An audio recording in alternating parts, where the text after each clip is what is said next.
Cerita dimulai di sebuah kota pantai yang indah bernama Harbor City Lead. Sebuah kapal besar terlihat mendekati kota dan saat berlabuh, seorang pria tertawa terbahak-bahak kegirangan berseru bahwa dia akhirnya tiba di sini. Tawanya yang riuh menarik perhatian orang-orang di sekitarnya. Kota ini penuh dengan aktivitas. Seorang wanita berpakaian aneh menawarkan ramuan dan seorang nelayan menjual makhluk laut yang aneh. Keramaian yang terus-menerus dan hidup dari kehidupan sehari-hari di kota membuat pria itu terkejut. Dia berkomentar, jadi ini Harbor City Lead. Tiba-tiba temannya seorang pria berambut putih bernama Walker merangkulnya dan bertanya apakah dia sebahagia itu. Pria itu yang bernama Raymond menjawab bahwa dia tahu Walker juga sama bahagianya dengannya. Teman mereka yang gemuk bernama Teron bersama dengan Charlotte yang berjalan di belakang mereka mengungkapkan dia merasa ingin berlari karena saking senangnya. Teron kemudian mendongak ke atas dan berkata, disinilah perjalanan kita akan dimulai. Cerita ini berlatar di era para petualang di mana orang-orang dari seluruh dunia memulai misi mereka sendiri untuk menjadi pahlawan. Di dunia ini, portal misterius bernama Gate telah muncul, melepaskan segala macam monster menakutkan yang tidak ditemukan di dunia Maple. Tak terhitung banyaknya petualang yang mati di dalam Gate, tetapi harta yang tak terukur dan artefak kuat di dalamnya juga menarik mereka yang memimpikan kebesaran. Kembali ke masa kini, Walker mengangkat satu jari dan berkata mereka membutuhkan umpan. Raymond bingung dengan ini, jadi Walker menjelaskan mereka tidak bisa membuat rencana sampai mereka tahu apa yang ada di dalam Gate. Walker menjelaskan banyak petualang telah mati karena bahaya tak terduga, jadi mereka membutuhkan budak untuk bertindak sebagai umpan. Charlotte setuju menyebut itu sebagai rencana yang bagus karena mereka membutuhkan seseorang untuk menarik perhatian monster saat mereka melarikan diri. Walker pergi ke pasar yang dijalankan oleh serikat pedagang untuk mencari budak. Pria di pasar menyambut Walker mengatakan kepadanya untuk memilih karena semua budak di sini khusus untuk digunakan sebagai umpan. Pedagang itu merekomendasikan dua budak di dalam sangkar memberitahukan bahwa mereka dalam kondisi baik dan baru saja ditangkap. Alhasil Walker pun membeli keduanya. Beberapa jam kemudian kelompok petualang Walker bersama dengan para budak berdiri di luar gate berwarna merah. Sebelum mereka masuk, Walker berkata mereka akan mengukir tanda di pilar untuk memberitahu orang lain bahwa mereka ada di dalam. Tampaknya belum ada yang memasuki gate ini, jadi mereka akan menjadi yang pertama. Walker mengukir tanda dengan pisaunya, berbalik ke teman-temannya dan bertanya apakah mereka sudah siap. Mereka semua setuju dan mulai melangkah masuk. Begitu di dalam, Raymond mengatakan perasaan memasuki gate itu aneh. Dia kemudian terkejut kagum pada pemandangan di depannya di mana hutan mistis itu dipenuhi jamur raksasa sebesar pohon. Raymond berkomentar, dia belum pernah melihat tempat seaneh ini dan itu benar-benar berbeda dari apa yang dia bayangkan. Walker menyuruh mereka untuk tidak gugup dan terus bergerak, menjelaskan gate biasanya terbentuk di lokasi yang jauh dari sarang monster, jadi mereka aman untuk saat ini. Walker juga menyebutkan mereka tidak bisa menggunakan gate yang sama untuk keluar, jadi mereka perlu menemukan gate keluar. Saat mereka berbicara, mereka tidak menyadari ada makhluk aneh yang mendekat. Charlotte merasakan ada sesuatu yang salah. Ketika Charlotte berbalik, dia melihat monster kayu besar di belakangnya. Monster itu membuka mulutnya dan menggigitnya, dan darahnya muncrat. Kelompok itu terkejut bertanya-tanya mengapa ada monster di sini. Kemudian monster lain muncul dari tanah di belakang mereka. Mereka berbalik dan menyadari mereka dikelilingi oleh banyak monster kayu yang membuat mereka ketakutan. Walker segera mengeluarkan tongkatnya dan menggunakan skill Fire Arrow mengarahkannya ke monster yang menggigit Charlotte. Monster itu terkena Fire Arrow dan terjatuh. Mengingat situasi mereka yang mengerikan, Walker memerintahkan mereka untuk mengikat umpan mereka ke pohon agar mereka bisa melarikan diri dengan cepat. Mereka segera melakukannya. Ketika salah satu budak memohon untuk dibawa bersama mereka, Teron menodongkan pisau ke leher budak itu dan menyuruhnya diam dan melakukan apa yang diperintahkan. Raymond meminta maaf kepada mereka. Para petualang mulai lari meninggalkan para budak yang terikat di pohon untuk menarik perhatian monster. Monster-monster itu segera mengerumuni dan melahap salah satu budak yang terikat di pohon, sementara monster lainnya menyerang budak yang lain. Saat ini terjadi, para petualang terus melarikan diri. Walker sambil menggendong tubuh Charlotte yang berdarah, mengatakan mereka gagal di gate ini dan membersihkannya tidak lagi penting. Mereka harus bergegas dan menemukan gate keluar. Namun mereka menyadari Raymond tampak linglung dari semua yang telah terjadi. Teron meraih kerahnya dan membentaknya untuk sadar dan tenang. Teron mengatakan kepadanya, meskipun mereka gagal, mereka bisa bersiap siap lagi, jadi Raymond tidak boleh menyerah dan harus fokus pada saat ini. Teron dengan yakin mengatakan mereka akan bisa keluar dari sini. Tiba-tiba monster kayu besar muncul di belakang Teron dan menghantamnya ke tanah dengan kekuatan yang luar biasa. Tanah retak dan Raymond terlempar jauh. Walker meneriakkan nama Teron, tetapi Teron sudah tak bernyawa di tanah, diinjak-injak oleh monster raksasa itu. Melihat tubuh Teron yang hancur, Raymond menggigil ketakutan. Walker menggunakan fire arrow-nya lagi, tetapi monster itu tiba-tiba memanjangkan lidahnya yang panjang, menangkap Walker di leher dan menariknya ke dalam mulutnya yang penuh dengan gigi tajam. Darah Walker muncrat saat dia dilahap oleh monster itu. Mata Raymond melebar ketakutan. Mengetahui dirinya yang menjadi target berikutnya, Raymond mencoba berdiri dan lari, akan tetapi ia jatuh ke tanah. Tidak ada yang bisa Raymond lakukan selain memohon bantuan di mana monster itu semakin dekat dengannya. Ketika monster itu akhirnya mencapainya, monster itu menggigit bagian bawah tubuhnya dan dia berteriak kesakitan yang luar biasa. Tiba-tiba sebuah kaki mendarat di dahan pohon. Saat Raymond menggeliat kesakitan dan perlahan dimakan oleh monster itu, dia melihat pria di atas pohon dan bertanya apakah dia umpan mereka. Gembira karena terdapat seseorang yang masih hidup, Raymond memerintahkan pria itu untuk segera membantunya, mengungkapkan semua teman-temannya sudah mati dan mereka hanya tersisa berdua. Tapi pria itu hanya menatapnya. Raymond meminta maaf atas apa yang dia lakukan sebelumnya, dan saat pria itu perlahan mengangkat tangannya, Raymond mengatakan kepada budak itu dia tidak bisa keluar sendirian, menyarankan lebih baik mereka bekerja sama untuk keluar dari gate ini. Raymond terus memohon bantuan, tetapi budak itu hanya terus mengawasi dari atas pohon. Raymond mengutuk dan berteriak marah padanya untuk membantu, alih-alih hanya menonton. Budak itu tersenyum lalu melompat dari pohon. Tetapi saat budak itu mendarat, dia berkata sepertinya ia sudah terlambat. Raymond hampir sepenuhnya dimakan oleh monster itu. Raymond melihat bayangannya sendiri di genangan darahnya di tanah, tersenyum dan mengutuk budak itu lagi. Sebelum Raymond sepenuhnya dimakan, dia berkata kepada budak itu, "Kamu tidak akan keluar dari sini hidup-hidup karena kamu yang akan menjadi target berikutnya." Monster itu kemudian menutup mulutnya, memotong tangan Raymond. Perhatian monster itu segera beralih ke budak yang tersisa. Monster itu melompat maju dengan cepat, menutupi jarak ke budak itu untuk menggigitnya. Budak itu hanya melihat monster yang mendekat dan mengangkat tombaknya, mengatakan dia tidak akan mati hari ini. Dalam sekejap, budak itu menusuk monster itu, membunuhnya seketika. Budak itu kemudian menyentuh wajahnya yang berlumuran darah dan menyesuaikan rambutnya, mengatakan bukan di sini dia akan mati. Adegan bergeser ke dataran besar yang hangus. Sekelompok orang mengawasi dari kejauhan saat ledakan besar membuat makhluk-makhluk berterbangan. Dari atas tebing, seorang pria berkata dia datang. Monster terbang dengan sayap dari berbagai bentuk memenuhi langit menyerang ke arah mereka. Di antara mereka adalah naga raksasa berkepala 3, Raja Naga Gorntail. Seorang wanita dalam kelompok itu mengatakan tampaknya sarang centaur telah jatuh dan mereka tidak punya siapapun lagi untuk diandalkan sekarang. Wanita itu mendekati pemimpin mereka dan memberitahunya semua petualang dan 6 pahlawan yang dianggap orang-orang sebagai harapan mereka semuanya sudah mati. Wanita itu mengatakan kepada pemimpin mereka hanya mereka yang tersisa. Pria yang memimpin itu bernama El Paume. Dengan pertempuran melawan Raja Naga yang sudah dekat, El memerintahkan teman-temannya untuk bersiap-siap. Tiba-tiba bayangan besar menutupi mereka saat Gorntail mencapai mereka. El memanggil kekuatannya dan berkata, ini akan menjadi perjalanan terakhir mereka. Setelah pertempuran panjang, seluruh lanskap hangus. El berlumuran darah dan berlutut di tanah, dikelilingi oleh mayat teman-temannya. Di depannya tergeletak kepala Raja Naga yang terpenggal. El mendongak dan bertanya-tanya, apakah disinilah perjalanan mereka berakhir? El melihat bahwa kepala naga itu perlahan beregenerasi dan dia menyadari semua upaya mereka sia-sia. Sesaat kemudian, Gorntail dengan 2 kepala yang tersisa menyerang ke arahnya. El menatap lalu menutup matanya, mengatakan ini adalah akhirnya. Saat El berlutut di tanah, dia juga mengatakan ini akan menjadi akhir dunia dan perjalanan mereka. Tiba-tiba El dengan marah memukul tangannya ke tanah dan bertanya pada dirinya sendiri, apakah ini bagaimana semuanya akan berakhir? El mengingat kematian teman-temannya, Philip, Jaden, dan Alexis yang mengorbankan hidupnya untuk melakukan serangan yang kuat. El mengatakan dia tidak bisa menerima ini. El berdiri, matanya dipenuhi amarah terhadap Gorntail. Saat naga itu melayang di udara, El mengangkat tangannya mengatakan bahwa ini tidak bisa menjadi akhir mereka. El menjerit saat kekuatan kuningnya berkumpul dan membentuk panah besar di atas kepalanya. Tetapi karena Elle tidak memiliki kekuatan yang tersisa, panah itu hancur sebelum dia bisa menggunakannya. Dengan habisnya kekuatannya menyebabkan Elle memuntahkan banyak darah. Menyadari Elle masih menjadi ancaman, Gorntail mengumpulkan kekuatan di mulutnya dan melepaskan api ungu besar. Saat api mendekat, Elle memikirkan banyak hal. Elle bertanya pada dirinya sendiri, mengapa harus berakhir seperti ini? Bagaimana jika dia lebih kuat dan andai saja dia memiliki satu kesempatan lagi? Tiba-tiba Elle bangun terkejut karena air disiramkan padanya. Seorang pria memberitahunya berpura-pura sakit tidak akan berhasil. Pria yang kesal itu memberitahukan Elle perlu tahu tempatnya sebagai budak. Elle bertanya-tanya apa yang terjadi pada Gorntail dan apakah dia masih hidup. Kemudian matanya melebar saat Elle menyadari dia berada di tempat yang akrab baginya. Ini adalah sangkar di pasar budak dengan budak-budak lain. Pasar ini adalah tempat orang mencari budak untuk digunakan sebagai umpan. Elle tidak bisa mempercayainya karena pasar budak sudah lama gulung tikar di kehidupan sebelumnya. Tetapi Elle yakin bahwa ini adalah pasar budak dan Elle juga mengenali pria itu sebagai orang yang mengelolanya 6 tahun lalu ketika dia masih menjadi seorang budak. Elle yakin dia telah kembali ke masa lalu. Tatapannya yang terus-menerus pada pria itu membuatnya marah, jadi pria itu mengangkat tangannya dan meninju wajah Elle. Elle berpikir pada dirinya sendiri bahwa pada hari ini dia telah dibawa kembali ke titik awal dalam semua cerita. Beberapa jam kemudian Elle berdarah di dalam sangkar tetapi masih bertanya-tanya apakah ini mimpi, tapi rasanya terlalu nyata. Beberapa saat kemudian Elle melihat sekelompok petualang yang ditawari budak oleh pedagang untuk digunakan sebagai umpan. Kelompok itu berhenti di sangkar Elle dan Walker membelinya. Elle berkata pada dirinya sendiri dia tidak perlu terlalu banyak berpikir karena ini adalah kesempatan keduanya. Kembali ke masa kini, Elle mengambil tongkat Walker yang telah jatuh ke tanah. Sambil memegangnya, Elle berkomentar skill Fire Arrow tidak buruk. Saat Elle meletakkan tongkat itu di bahunya, dia berpikir Fire Arrow juga sempurna untuk tingkat skillnya saat ini. Tetapi itu tidak cukup karena seorang petualang membutuhkan lebih dari satu senjata. Jika tidak, kembalinya Elle ke titik ini akan sia-sia. Saat Elle berjalan, dia melihat sepatu bot berdarah dari salah satu petualang dan berpikir bahwa orang terkadang menyembunyikan barang berharga mereka di sepatu mereka. Elle memeriksa dan menemukan sebuah cincin yang memiliki kekuatan telekinetik yang mengejutkannya. Tiba-tiba Elle berbalik dan dengan sangat waspada, Elle melihat monster kayu yang tersisa berlari ke arahnya. Elle bertanya apakah mereka bisa mencium bau darah. Monster-monster itu terus berlari dan mengelilingi Elle. Sebelum monster bisa mencapainya, Elle menggunakan tombaknya untuk menyerang dan membunuhnya dengan rentetan serangan. Kemudian monster lain memanjangkan lidahnya yang panjang dan menangkap tombaknya, mematahkan senjatanya yang mengejutkan Elle. Monster lain muncul di belakang Elle dan hendak menggigitnya, tetapi Elle menggunakan skill Fire Arrow-nya untuk membunuh monster itu. Elle melihat bahwa dia dikelilingi, jadi Elle memutuskan untuk mencoba cincin itu. Elle menggunakannya pada Fire Arrow yang baru saja dia panggil. Dengan lambaian tangannya, Elle bisa membuatnya mengikuti perintahnya. Dengan cincin telekinetik, Elle membunuh semua monster yang mengelilinginya dengan mengendalikan skill Fire Arrow-nya. Tetapi Elle menyadari bahwa efek cincin itu perlahan memudar. Elle menghadapi monster yang terbakar dan berpikir dia tidak bisa mempertahankan Fire Arrow untuk waktu yang lama. Namun Elle tidak terganggu dan ketika dia melihat masih ada lebih banyak monster di sekitar, Elle bersiap-siap. Tiba-tiba matanya melebar lagi karena waspada. Saat Elle menghindari dua monster yang menyerang, dia menyadari bahwa skill Fire Arrow-nya tidak berfungsi. Elle melihat tongkatnya tetapi sepertinya tidak rusak. Elle menyadari skillnya pasti sedang cooldown. Ketika Elle mendarat di tanah, meskipun dia tidak bisa menggunakan skillnya, Elle menggunakan tongkatnya untuk memukul monster yang menyerang padanya. Elle terus memukulnya lalu menendangnya begitu keras sehingga monster itu terbang jauh. Karena skillnya belum kembali, Elle bertanya-tanya berapa lama waktu yang dibutuhkan. Kemudian tongkat yang dia pegang terbakar menandakan bahwa Elle bisa menggunakan skillnya lagi. Tetapi monster itu menyerangnya lagi. Elle melihat mereka saat mereka menyerang dan menggunakan skill Fire Arrow-nya sekali lagi. Elle kemudian menggunakan cincinnya untuk membuat Fire Arrow mengikuti monster-monster itu dan Elle membunuh mereka satu persatu. Setelah itu, Elle hanya menatap mereka memegang tongkatnya. Elle telah berhasil memusnahkan semua monster kayu di dalam gate. Tiba-tiba Charlotte yang berdarah cara berbicara. Charlotte mengatakan kepada Elle, dia bukan budak biasa. Elle menatapnya dan menyadari bahwa Charlotte masih hidup. Saat Charlotte merangkak di tanah, dia bertanya siapa Elle karena skill dan sihirnya yang aneh. Charlotte kemudian menyadari apa yang Elle pegang dan berteriak bertanya mengapa Elle memiliki tongkat dan tanda di lengannya. Charlotte menambahkan bahwa dia juga ingin tahu bagaimana Elle berhasil bertahan hidup padahal dia hanya seorang budak. Saat Charlotte melihat mayat teman-temannya di sekitar mereka, dia bertanya kepada Elle apakah Elle merencanakan semua ini. Tapi Elle hanya menatapnya. Sesaat kemudian, Elle menunjukkan ekspresi yang menakutkan dan bertanya kepada Charlotte apakah dia sudah selesai berbicara. Charlotte terkejut. Elle mengatakan bahwa Charlotte salah karena tidak ada yang akan berubah bahkan jika dia telah merencanakannya karena Elle pada akhirnya akan membunuh mereka semua. Charlotte bertanya omong kosong macam apa yang Elle bicarakan. Kemudian matanya melebar dan dia menggigit bibirnya ketakutan. Hal ini karena Elle mengarahkan tongkatnya ke Charlotte menyalurkan skill fire arrow-nya. Elle mengatakan dia benar-benar membenci orang seperti Charlotte yang menggunakan budak sebagai umpan. Cerita kembali ke kota Lead. Orang-orang tidak percaya saat mereka melihat Elle berjalan melewati kota. Mereka tidak bisa percaya bahwa seorang budak telah kembali sendirian. Elle terus berjalan berpikir bahwa takdir telah dilemparkan dan dia harus bergegas untuk menghindari terulangnya nasib yang sama. Elle berhenti di depan sebuah bangunan besar dan mendongak mengatakan bahwa pertama-tama dia harus membebaskan dirinya sendiri. Beberapa jam kemudian di dalam gedung seorang lelaki tua bernama Abyss sedang merokok di mejanya. Abyss bertanya kepada seorang pria yang ada di depannya apakah dia mendengar dengan benar bahwa seorang budak telah kembali hidup-hidup. Pria di depannya membenarkannya dan menambahkan bahwa budak itu kembali tanpa satupun goresan. Abyss bertanya apa masalahnya, karena tidak jarang seorang budak kembali dengan selamat. Pria itu kemudian menjelaskan semua petualang yang menemani budak itu meninggal. Abyss memegang rokoknya dan berkata, ini benar-benar aneh, karena alih-alih melarikan diri, budak itu malah kembali. Abyss menjelaskan bahwa seseorang yang menjadi budak karena utang mereka akan berakhir sebagai budak lagi bahkan jika mereka kembali hidup-hidup. Fakta bahwa budak itu tidak melarikan diri berarti dia tahu bahwa dirinya tidak akan bisa lolos dari mereka dengan mudah. Ini karena satu-satunya cara untuk melarikan diri adalah melalui kematian. Itulah cara Serikat Pedagang Gapor beroperasi. Abyss bertanya kepada pria itu mengapa dia perlu tahu tentang masalah yang tidak berguna seperti itu. Pria itu menjawab bahwa dia memiliki sesuatu yang lebih penting untuk dilaporkan, di mana budak itu telah berhasil menunjukkan lingkaran pertamanya. Abyss terkejut dengan berita ini dan bertanya apakah pria itu mendengar dengan benar bahwa seorang budak yang merupakan umpan sekarang telah menjadi lingkaran pertama. Abyss berpikir pada dirinya sendiri, ini akan buruk. Hal itu dikarenakan seorang budak yang mengembangkan sentimen negatif terhadap Serikat Pedagang. Pria itu menambahkan bahwa budak itu juga meminta perubahan dalam kontraknya. Abyss bertanya apa maksudnya dan pria itu menjawab bahwa budak itu ingin mendaftar sebagai petualang. Ini mengejutkan Abyss lagi dan dia berkata bahwa budak itu sepertinya tidak tahu tempatnya. Pria itu memberitahunya bahwa Tuan Rakan memerintahkannya untuk secara pribadi menyelidiki masalah ini. Abyss berdiri kaget. Abyss sulit untuk mempercayai bahwa seorang eksekutif dari Serikat Pedagang Gapor menunjukkan minat pada budak tingkat rendah. Abyss melihat dokumen di mejanya dan bertanya pada dirinya sendiri apakah ini alasannya. Beberapa saat kemudian pria itu meninggalkan ruangan dan api di rokok Abyss padam. Saat Abyss melihat keluar jendelanya, dia berkata seorang budak yang ingin menjadi petualang benar-benar tidak bisa dipercaya. Di bawah tanda ratu, status menjadi budak seharusnya tidak terjadi. Namun ini adalah masalah yang dangkal karena semua orang selalu menjadi budak Meso. Meso adalah mata uang yang digunakan di dunia Maple. Jika seseorang tidak bisa membayar utang mereka, mereka harus membayarnya dengan tubuh mereka. Elle mengingat hari ketika dirinya sendiri menjadi budak. Semua itu bermula dari obat bernama Lumut Moss di mana Elle berhutang kepada Serikat Pedagang Gapor. Serikat Pedagang menaikkan harganya berkali-kali lipat dari harga normal yang menjadi 1 juta Meso. Elle pun menghadapi hakim karena dia tidak bisa membayar hutang 1 juta Meso tepat waktu. Karena inilah El dipaksa untuk melakukan pekerjaan yang setara dengan jumlah dia berhutang pada serikat pedagang, di mana El dilecehkan selama 6 tahun.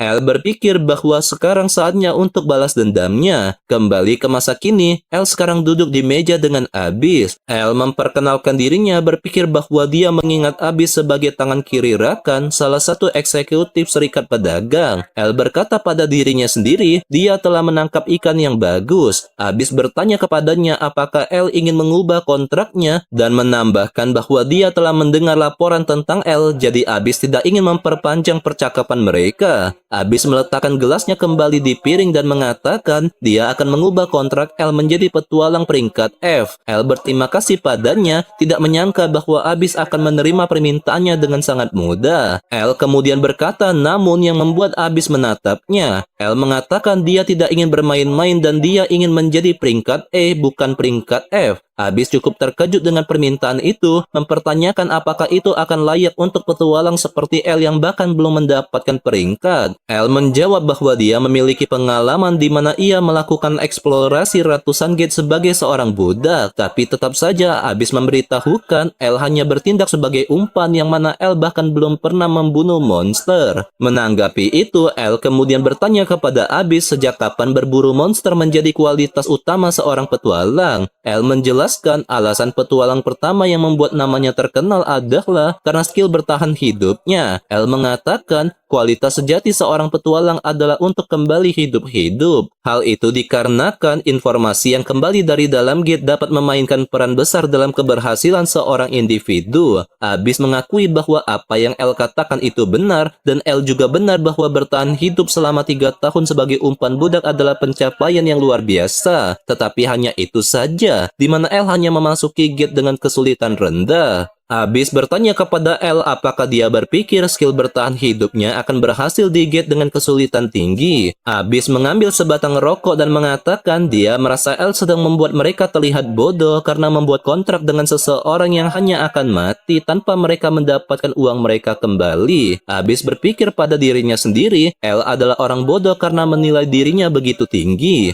Abyss yakin El akan mati tanpa melangkah jauh. El pun diam. Abyss bertanya-tanya perasaan aneh apa yang dia rasakan saat ini. Abyss kemudian berkata kepada El bahwa terdapat gate di mana hanya 5 orang yang bisa masuk dan memiliki scars. El menatapnya dan Abyss tersenyum, mengatakan El benar. Scars itu adalah tanda atau goresan yang ditinggalkan oleh kelompok petualang yang memasuki gate itu. Abyss mengatakan setidaknya terdapat 12 kelompok yang terkubur di dalam gate ini. Abyss mengatakan bahwa El perlu membuktikan dirinya jika dia berpikir nilainya seperti yang dia katakan. Sambil memegang kontrak di depan El, Abyss mengatakan dia akan memberikan El apa yang dia inginkan jika El bisa melakukannya. Adegan bergeser ke hutan di mana sekelompok 4 petualang menyapa El saat dia bergabung dengan kelompok mereka. Pria itu memperkenalkan dirinya sebagai Chef, seorang tank dari kelompok itu. Chef mengatakan dia mendengar dari Tuan Abyss bahwa El adalah mantan umpan budak, tetapi Chef dan kelompoknya tidak peduli tentang hal-hal seperti itu. El mengatakan bahwa dia berharap memiliki hubungan kerja yang baik dengan mereka. Seorang pria berambut putih mengatakan dia mendengar El dapat menggunakan sihir api. El menjawab itu benar. Pria berambut putih itu bertanya kepada El apakah sihir unsurnya telah diputuskan. Chef mengatakan bahwa dia mendengar tentang penyihir hanya dapat menggunakan satu elemen semenjak mereka lahir dan bahwa barang-barang tidak terkait dengan elemen mereka tidak berguna bagi mereka. Chef kemudian mengatakan pembicaraan itu sudah cukup dan memberitahu kelompoknya misi mereka bukan untuk membunuh monster tetapi untuk mengambil kembali barang-barang yang ditinggalkan oleh 12 kelompok yang mati di dalam gate dengan aman. Chef menambahkan bahwa mereka hanya perlu kembali dengan barang-barang itu ke serikat karena dia juga mendengar bahwa mereka akan diberikan 3000 meso untuk setiap barang yang mereka kembalikan. Pria berambut putih itu mengatakan bahwa serikat sudah keterlaluan karena mereka tidak akan mendapatkan apa-apa jika mereka tidak mendapatkan barang-barang itu. Dia mengatakan bahwa barang-barang petualang lingkaran pertama bernilai 7000 meso atau lebih, jadi itu bahkan tidak setengah dari hadiah yang mereka dapatkan. Pria dengan bekas luka di wajahnya menyuruhnya berhenti mengeluh. Kelompok petualang termasuk El kemudian memasuki gate merah. Begitu di dalam, mereka melihat hutan yang aneh. Pria berambut putih itu mengatakan bahwa sekitarnya cerah tetapi dia merasakan sesuatu yang aneh. Chef kemudian meminta perhatian mereka dan mengatakan ada kemungkinan besar pertempuran panjang di hutan lebat ini terjadi, jadi mereka perlu membuat markas mereka terlebih dahulu. Salah satu temannya bertanya mengapa mereka tidak membuatnya di atas pohon, dengan begitu mereka dapat menggunakan cabang-cabang pohon untuk bersembunyi dan dengan mudah bergerak melalui pohon-pohon lainnya. Chef setuju dan mereka segera mengeluarkan tali dan peralatan mereka. Karena bantuan kelompok tidak diperlukan dalam membuat markas mereka, pria berambut putih itu menyuruh El untuk beristirahat saja karena ini adalah spesialisasi dia dan temannya. Beberapa jam kemudian, mereka telah selesai membangun markas mereka di atas pohon. Chef memberikan perintah agar mereka terpisah menjadi dua kelompok dan melihat-lihat. Chef menunjuk Tom, Max, dan Roa sebagai kelompok pertama dan mengatakan mereka akan pergi ke sisi timur dan barat gate untuk melihat-lihat dan kembali dengan cepat. Chef memberitahu mereka untuk melepaskan sinyal dan kembali ke markas mereka jika terjadi sesuatu. Chef dan El kemudian berjalan bersama di dalam hutan. Chef menyadari bahwa ada sesuatu yang aneh dan bertanya kepada El mengapa mereka belum melihat satupun monster ataupun barang dan apakah mereka memposisikan diri mereka terlalu dini.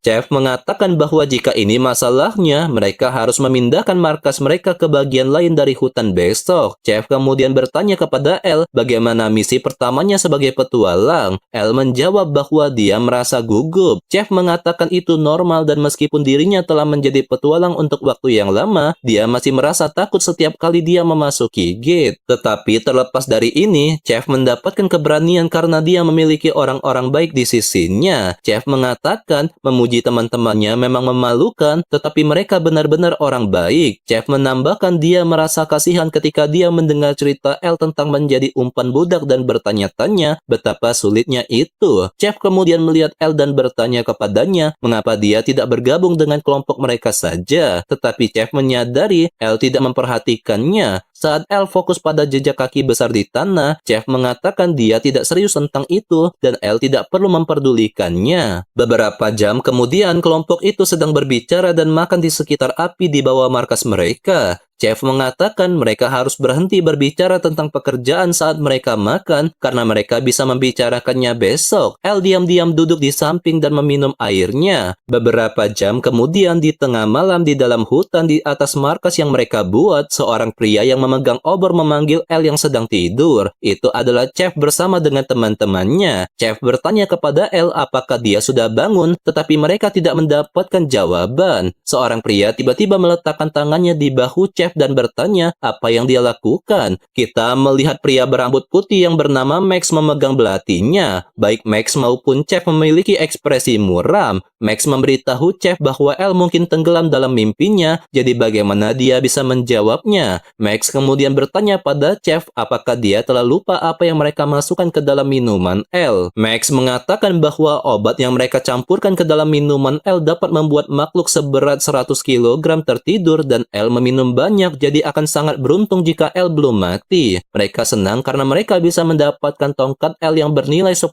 meso. Max kemudian mengangkat belatinya untuk menikam El yang sedang tidur. Max segera menikamnya, tetapi kita bisa melihat keterkejutan di mata Max karena apa yang dia rasakan. Ini karena ketika Max melepaskan selimut, apa yang mereka lihat adalah sepotong kayu dengan simpul yang diikat dengan tali yang tidak dapat dipercaya dan sangat mengejutkan Chef, Tom, dan juga Roa. Karena inilah Chef segera memerintahkan kelompok itu untuk mencari El. Chef percaya El belum pergi jauh. Tiba-tiba lantai markas darurat mereka di atas pohon meledak menyebabkan Chef jatuh dari tempat dia berdiri. Kita bisa melihat bayangan El di atas pohon dalam keheningan yang mengelilingi mengawasi markas mereka yang habis terbakar. Karena kejadian ini, kelompok itu bertanya mengapa tiba-tiba ada api dan mengatakan bahwa mereka harus bergegas untuk mengambil makanan dan persediaan mereka. Chef kemudian bertanya-tanya apakah ini perbuatan El. Lalu tiba-tiba Tom menarik perhatiannya karena apa yang dia lihat di depannya yang membuat Chef merasa kesal. Namun ketika Chef mendongak, dia melihat slime raksasa berwarna kuning dengan mata besar menatap langsung ke arah mereka. Karena inilah Chef Chef sangat terkejut dan khawatir bertanya-tanya apakah mereka telah digunakan sebagai umpan oleh bajingan L itu. Dan saat kelompok petualang itu berada di atas markas mereka yang terbakar, slime raksasa itu segera membuka mulutnya yang besar untuk memakan mereka semua. Ketika mereka menyadarinya, mereka segera lari dan melompat turun dari pohon. Slime raksasa itu terus memakan markas mereka dan kita bisa melihat kelompok itu melarikan diri, sementara L terus mengawasi mereka dari atas pohon. L berpikir bahwa mereka seharusnya tidak bersikap baik padanya jika mereka berencana untuk menipunya. Ini karena sekelompok petualang veteran yang gagal membersihkan gate tertentu akan tidak masuk akal apabila menerima umpan seperti dirinya. Jadi L menyadari mereka merencanakan sesuatu yang tidak biasa. Saat slime raksasa itu terus mengejar kelompok itu, L berpikir bahwa slime raksasa itu pasti bos di dalam gate. L sudah memiliki firasat tentang ini dan barang-barang rusak yang dia lihat, tetapi ini lebih besar dari apa yang dia bayangkan. Kita bisa melihat kelompok itu roboh dan Chef dengan cemas mengatakan mereka berada dalam posisi yang tidak menguntungkan melawan monster jenis ini. Tom bertanya kepada Chef apakah dia tahu makhluk apa ini. Chef segera menjawab itu adalah slime emas dan makhluk ini tidak umum terlihat di dunia Maple, di mana slime emas adalah bos langka yang hanya muncul di dalam gate merah. Selain itu, tubuhnya terbuat dari asam menjadikannya musuh terburuk bagi petualang seperti mereka. Chef juga menambahkan bahwa hal yang paling berbahaya tentang monster itu adalah ketika Chef belum selesai menjelaskan, dia tiba-tiba berhenti berbicara karena apa yang dia lihat. Chef segera memerintahkan Tom untuk menghindar dan Chef segera menyelamatkannya dari asam yang tiba-tiba terciprat ke arah mereka. Karena percikan asam yang tiba-tiba, Tom bertanya benda apa itu. Kita bisa melihat tanah meleleh dari serangan slime raksasa itu. Chef mengatakan itu adalah skill slime emas itu, yaitu panah asam di mana slime emas menembakkan asam dari tubuhnya. Mendengar penjelasan itu, Tom berkata dengan ketakutan yang luar biasa di wajahnya bahwa ini adalah kemampuan yang sangat curang. Saat slime raksasa itu terus mengejar kelompok yang berlari, teman-teman Chef bertanya bagaimana mereka bisa mengalahkannya dan apakah ada cara untuk melakukannya. Namun Chef hanya menyuruh mereka pergi untuk saat ini dan menambahkan bahwa skill panah asamnya memiliki masa jeda 1 menit, jadi mereka perlu berkumpul kembali dan mencari peluang. Setelah itu mereka perlu mengincar intinya yang ada di kepalanya. Max yang mendengar bahwa skill slime raksasa itu memiliki masa jeda, Max segera kembali dan bergegas menuju monster itu, mengatakan mereka masih memiliki cukup waktu yang sangat mengejutkan Chef. Max yang terus menyerang dengan belatinya, Max mengatakan dia akan menanganinya. Ketika Max mendekat ke slime emas itu, dia segera melompat untuk menyerangnya. Melihat itu, Chef mencoba menghentikannya karena mereka harus menyerangnya secara bersama. Namun sebelum Max bahkan bisa mencapai monster itu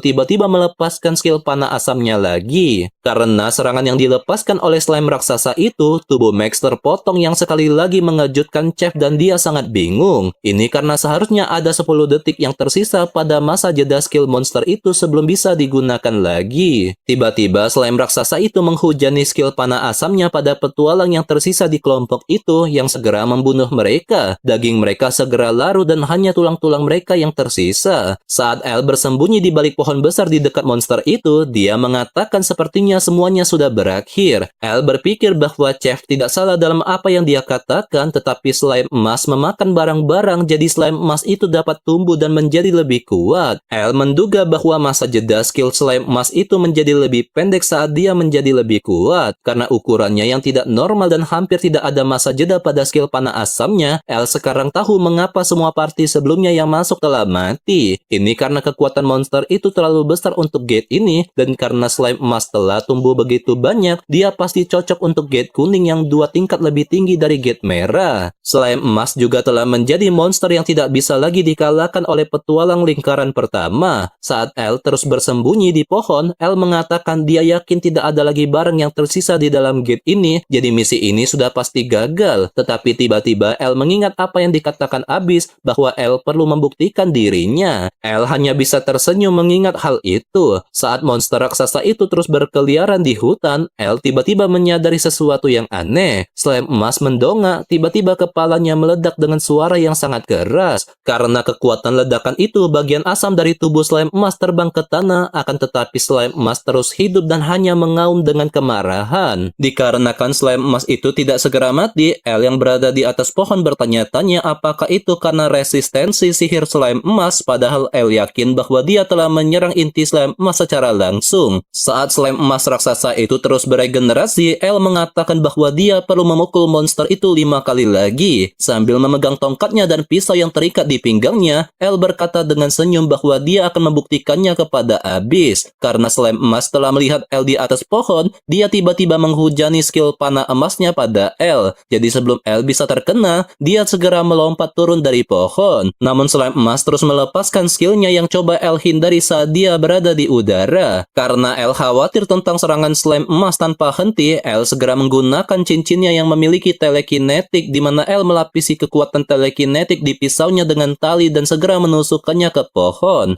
L berpikir bahwa dia perlu memukul bagian yang sama dari monster itu berulang kali tanpa membuat kesalahan. L juga berpikir bahwa tidak ada yang akan mencoba sesuatu seperti ini. Namun saat slime raksasa itu terus menghujani skill panah asamnya pada L, dia bergerak dari pohon ke pohon. L mengatakan bahwa salah satu gelar yang dia pegang di kehidupan sebelumnya adalah telekinetik terbaik. Ketika L melihat peluang, dia segera menggunakan skill fire arrow-nya yang segera mengenai slime raksasa itu. L mengatakan dia hanya perlu memukulnya 4 kali lagi. Slime itu mencoba untuk melakukan serangan balik, tetapi L sudah menduga ini. Jadi L pergi ke pohon dan segera berlari ke atasnya sehingga dia bisa menghindari serangan slime raksasa itu. Setelah menghindarinya, L memegang talinya yang dia gunakan dengan telekinetik. L menggunakan skill fire arrow-nya lagi, di mana L menyerang slime raksasa itu tepat di kepalanya lagi. L mengatakan dia hanya perlu memukulnya 3 kali lagi. Slime raksasa itu kemudian melepaskan sejumlah besar panah asam ke arah L, tetapi L menggunakan pisaunya dengan tali untuk terbang menjauh dari monster itu dan juga bisa menghindari semua serangan yang dilepaskannya. Setelah ini, L menggunakan fire arrow-nya lagi untuk menyerang slime raksasa itu di kepala dan segera pergi menggunakan telekinetiknya. L mengatakan bahwa dia hanya butuh 2 kali lagi. L kembali melepaskan satu lagi fire arrow, tetapi kali ini slime itu mengubah bentuk tubuhnya untuk menghindari skill yang dilepaskan oleh L. L yang berada di atas pohon tidak menyangka bahwa slime emas dapat menghindar dengan ukuran tubuh besarnya. L mengakui slime emas cukup cepat, tapi L mengatakan ini tidak berguna karena L segera menggunakan telekinetiknya pada fire arrow yang telah dia lepaskan, di mana L mengendalikannya untuk kembali dan menyerang slime emas itu yang segera terkena dan kepalanya meledak lagi. Karena ini adalah serangan keempat L, inti slime raksasa itu keluar dari kepalanya. Jadi L tidak membuang waktunya dan segera mendekati inti monster yang terbuka itu. Saat L semakin dekat, dia melepaskan skillnya dan berkata bahwa ini akan menjadi serangan terakhirnya. Namun ketika L akhirnya mendekat, slime emas membentuk tubuhnya menjadi lengan dan tangan besar untuk menghentikan L, di mana slime emas itu menggunakan tangan besarnya untuk menyerang L yang bergerak semakin dekat. Tapi L segera menyadari ini dan dia menggunakan skill telekinetik untuk memindahkan pisaunya ke tanah dan kemudian menarik dirinya untuk menghindari serangan slime emas. Ketika L mendarat di tanah sambil memegang tongkatnya yang berapi, L melepaskan skill fire arrow-nya. Saat skill yang L lepaskan mendekati slime emas segera menutupi kepalanya dengan tangan yang telah dia buat. Tetapi meskipun begitu, L hanya tersenyum. Ini karena ketika fire arrow-nya hendak mengenai tangan slime emas itu, L menggunakan telekinetiknya untuk mengubah arahnya menuju kepala slime emas, di mana L sekali lagi menyerang bagian tubuh slime emas yang L tuju. Karena serangan ini, kita bisa melihat inti slime emas pecah yang juga menyebabkan bagian-bagian tubuhnya membengkak. Slime emas tidak bisa berbuat apa-apa selain berteriak, di mana perlahan tubuhnya membengkak. Setelah beberapa saat, kita bisa melihat slime emas itu meledak dengan dahsyat, jadi L segera menjauh. Dikarenakan ledakan yang tiba-tiba, tubuh slime emas yang asam tumpah ke seluruh tempat. Karena seberapa cepat asam itu membanjiri area itu, asam itu segera mencapai L saat dia melarikan diri. Jadi sebelum El bisa dijangkau oleh asam yang datang ke arahnya, El melempar pisaunya yang telah dia masukkan telekinetik dan mengikatnya ke pohon terdekat. Dengan begitu El bisa memanjat ke atas pohon sebelum asam bisa sepenuhnya mencapainya. El menatap ke tempat ia berdiri sebelumnya di mana El melihat pohon-pohon ditebang dan tanah meleleh karena banjir asam. Setelah beberapa menit, banjir asam pun mereda. El segera turun ke tanah dan berjalan di sekitar seolah-olah dia sedang mencari sesuatu. Tiba-tiba perhatiannya tertuju pada apa yang dia lihat. Ini karena apa yang El lihat adalah benda merah bercahaya di kejauhan. El segera menggunakan telekinetiknya pada benda itu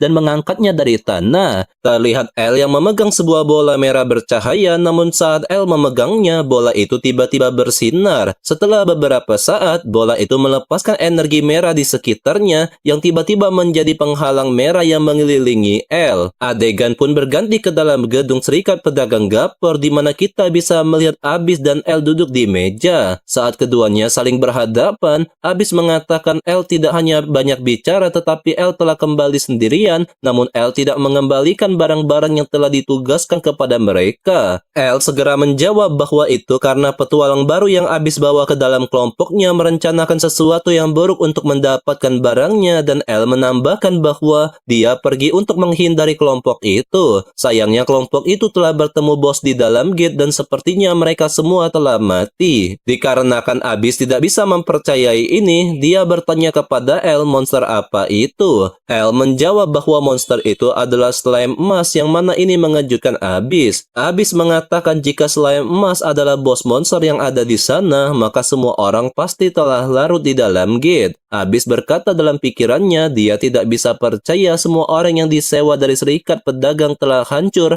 karena itulah ini adalah kerugian yang tidak bisa mereka abaikan. Setelah Abyss melihat El, dia menambahkan dalam pikirannya bahwa ini adalah masalah karena El telah kembali hidup-hidup. Abyss mengatakan bahwa terdapat aturan umum untuk gate. Yang pertama adalah bahwa jumlah orang yang bisa memasuki gate terbatas dan hanya jumlah yang ditandai di pilar gate yang bisa masuk, dan setelah itu gate akan mati jika mereka yang di dalamnya mati. Yang kedua adalah ada batasan masuk berdasarkan tingkat kesulitan gate dan tingkat lingkaran petualang, dan tingkat kesulitan gate didasarkan pada warnanya dari gate merah hingga gate ungu, dan mereka memiliki lingkaran yang lebih tinggi tidak bisa memasuki gate yang sulit. Yang ketiga adalah petualang hanya memiliki satu kesempatan untuk menyerbu gate, maka dari itu ini adalah rintangan terbesar untuk membersihkan gate ini. Jadi apabila seseorang yang memasuki gate keluar hidup-hidup, maka gate itu akan dihancurkan dan tidak bisa dimasuki lagi. Jadi selama petualang yang memasukinya tidak mati, tidak akan ada lagi kesempatan untuk membersihkannya. Abyss berpikir gate ini tidak lagi dapat digunakan, tetapi dia juga mengatakan sejujurnya slime emas terlalu sulit untuk dihadapi oleh petualang lingkaran pertama. Abyss berkata kepada El dia bisa melihat mengapa El nyaris tidak bertahan, dan seperti yang El katakan barang-barang itu telah meleleh, jadi Abyss mengerti mengapa El tidak mendapatkannya. Terlepas dari itu, apapun alasannya, faktanya adalah El telah gagal menyelesaikan misinya. El tiba-tiba memberitahukan bahwa Abyss sangat tidak sabaran, padahal El belum selesai dengan penjelasannya. Abyss pun bertanya apa maksudnya. El tiba-tiba perlahan melepaskan penutup di lengannya. Karena apa yang dia lihat, Abyss sangat bingung. Dan saat El mengangkat lengannya yang sekarang memiliki dua lingkaran, El mengatakan dia telah memakan slime emas. Abyss berdiri dari kursinya karena sangat terkejut dan segera bertanya kepada El apakah dia telah menyerap batu mana yang berasal dari monster itu. El hanya menjawab dia pikir ini sudah cukup untuk membuktikan dirinya kepadanya. Jadi seperti yang Abyss janjikan, dia akan memberikannya peringkat E. Namun Abyss tiba-tiba mengatakan bahwa itu adalah peringkat D yang mengejutkan El. Saat Abyss menunjukkan kegembiraan yang luar biasa di wajahnya di depan El, dia mengatakan dia akan memberikan El peringkat D yang menambahkan bahwa jika El bekerja dengannya, dia akan memperlakukan El sebagai petualang peringkat C. Setelah beberapa menit, kita bisa melihat El menandatangani kontraknya, dan Abyss berkata dalam pikirannya, memberikan seseorang yang belum mencapai lingkaran ketiga peringkat C dianggap sebagai perhatian yang berlebihan. Ini karena peringkat petualang sangat dipengaruhi oleh lingkaran, dan lingkaran berarti kekuatan, jadi perbedaannya jelas terlihat. Tapi Abyss berkata dalam pikirannya, pikirannya, bajingan L ini tidak normal karena seseorang pada dasarnya tidak dapat menaikkan lingkaran dengan memakan batu mana, akan tetapi L dapat melakukannya. Habis tiba-tiba teringat apa yang dikatakan L mengenai ia memiliki naluri bertahan hidup. Dengan senyum lebar di wajahnya, habis berpikir L memiliki naluri bertahan hidup dan bakat yang sangat besar. Habis mengungkapkan ia belum pernah melihat seseorang yang hanya lingkaran pertama kembali entah dari mana sebagai lingkaran kedua. Jadi sementara Abis menunjukkan senyum lebar di depan L, dia berkata dalam pikirannya, dia membutuhkan L. Karena perubahan mendadak dalam perilaku Abis, L berpikir perubahan dalam perlakuan Abis lebih cepat dari yang ia duga. L merasa Abis sungguh tidak sabaran, tapi L berpikir ini normal karena tidak ada waktu yang tersisa karena peringkat merah serangan gate 100 anggota pertama semakin dekat. Ini adalah acara besar untuk serikat dan guild di kota Lead yang sedang heboh sekarang, karena itulah serikat pedagang gapor tertarik padanya. Saat L meletakkan pulpennya di meja, L berkata dalam pikirannya tidak ada yang salah dengan ini karena dia juga sedang terburu-buru. Jadi saat ada di sini lebih baik ia mendorong rencananya ke depan. L pun mengungkapkan ia ingin meminta bantuan. Menanggapi itu, L bertanya bantuan seperti apa yang dibutuhkan L. Sambil mengangkat tangannya, L mengatakan bahwa dia ingin meminjam uang. Menanggapi itu, Abis hanya tersenyum tipis, tetapi dalam pikirannya, Abis berpikir bahwa bajingan ini sudah keterlaluan. Ada beberapa yang mengatakan bahwa Gate adalah yang memulai zaman petualang, tetapi semua ini hanyalah jebakan yang dibuat oleh penyihir hitam. Hal itu dikarenakan ada banyak petualang mati di dalam Gate, yang mana itu membunuh potensi masa depan dunia Maple, dan peristiwa yang disebut hari terakhir tiba setelah itu, di mana semua monster yang telah menunggu waktu mereka membanjiri keluar dari Gate. Itulah mengapa umat manusia dikalahkan. Tepat 3 tahun dari sekarang, nasib yang sama akan dihadapi dunia Maple akan terjadi lagi. Adegan kembali ke masa kini saat kita melihat Abis mengawasi dari jendela kantornya. Orang yang Abis awasi adalah L yang meninggalkan gedung setelah mereka berbicara. Saat L memegang uang yang dia peroleh di kantongnya, dia berpikir itu masih belum cukup. Tetapi itu cukup baik baginya untuk memulai. L menjelaskan, Gate 100 anggota yang ditemukan kali ini adalah tingkat merah dan hanya petualang 2 lingkaran yang bisa memasukinya. Serikat pedagang gapor biasanya hanya memilih petualang dengan lingkaran tinggi untuk ini. Alasan mereka berinvestasi pada seseorang seperti L yang hanya lingkaran kedua adalah karena serikat pedagang gapor menargetkan gate khusus ini. Dan karena L telah memperoleh uang, dia berpikir bahwa menghabiskan semuanya untuk barang-barang bukanlah langkah yang cerdas karena barang-barang yang sesuai dengan tingkatnya sangat mahal. Saat L memikirkan sesuatu yang berguna untuk dibeli dengan uangnya, L tiba-tiba berhenti di sebuah pintu masuk di kota Lead. Pintu masuk ini memiliki tanda yang mengatakan itu adalah pasar budak, di mana kita melihat L berdiri sejenak sebelum akhirnya masuk. Setelah beberapa saat L masuk, dia segera disambut oleh seorang pedagang di pasar budak yang menawarkan untuk memandunya. Kita bisa melihat berbagai hal terjadi di dalam pasar, di mana seorang petualang sedang bernegosiasi dengan seorang pedagang tentang budak yang akan dia beli, dan ada juga seorang petualang yang membeli budak dengan fisik besar. Pedagang itu bertanya kepada L budak seperti apa yang dia cari, apakah itu umpan Gate atau petualang yang bisa bertarung di sisinya. Tapi L hanya menggelengkan kepalanya dan memberitahu pedagang itu dia mencari seseorang yang spesifik. Karena apa yang dikatakan L, pedagang itu sangat terkejut dan bingung. Setelah beberapa menit, kita melihat L dan pedagang itu memasuki area tersembunyi di dalam pasar budak yang disebut ruang hukuman, di mana pedagang itu mengatakan ini adalah tempat mereka menempatkan budak yang bermasalah, seperti orang yang dicari oleh L. Pedagang itu tiba-tiba berhenti dan menunjuk ke sel orang yang L cari, dan kita melihat bahwa orang di dalam sel itu memiliki rantai ketat di tangannya. Bahkan hanya dengan melihat orang ini, pedagang itu menelan ludahnya ketakutan. Pedagang itu bertanya kepada L, apakah dia yakin ini adalah orang yang dia inginkan. L menjawab itu benar. Saat L mengawasi pria yang penuh dengan rantai di tangan dan lehernya, L mengatakan orang inilah yang dia cari, yang membuat pria itu melotot padanya. Sebelum L bisa kembali ke masa kini, ada insiden di mana kematian seseorang mempercepat akhir akhir dunia Maple. Ini karena kematian seorang wanita yang dijuluki pahlawan Paul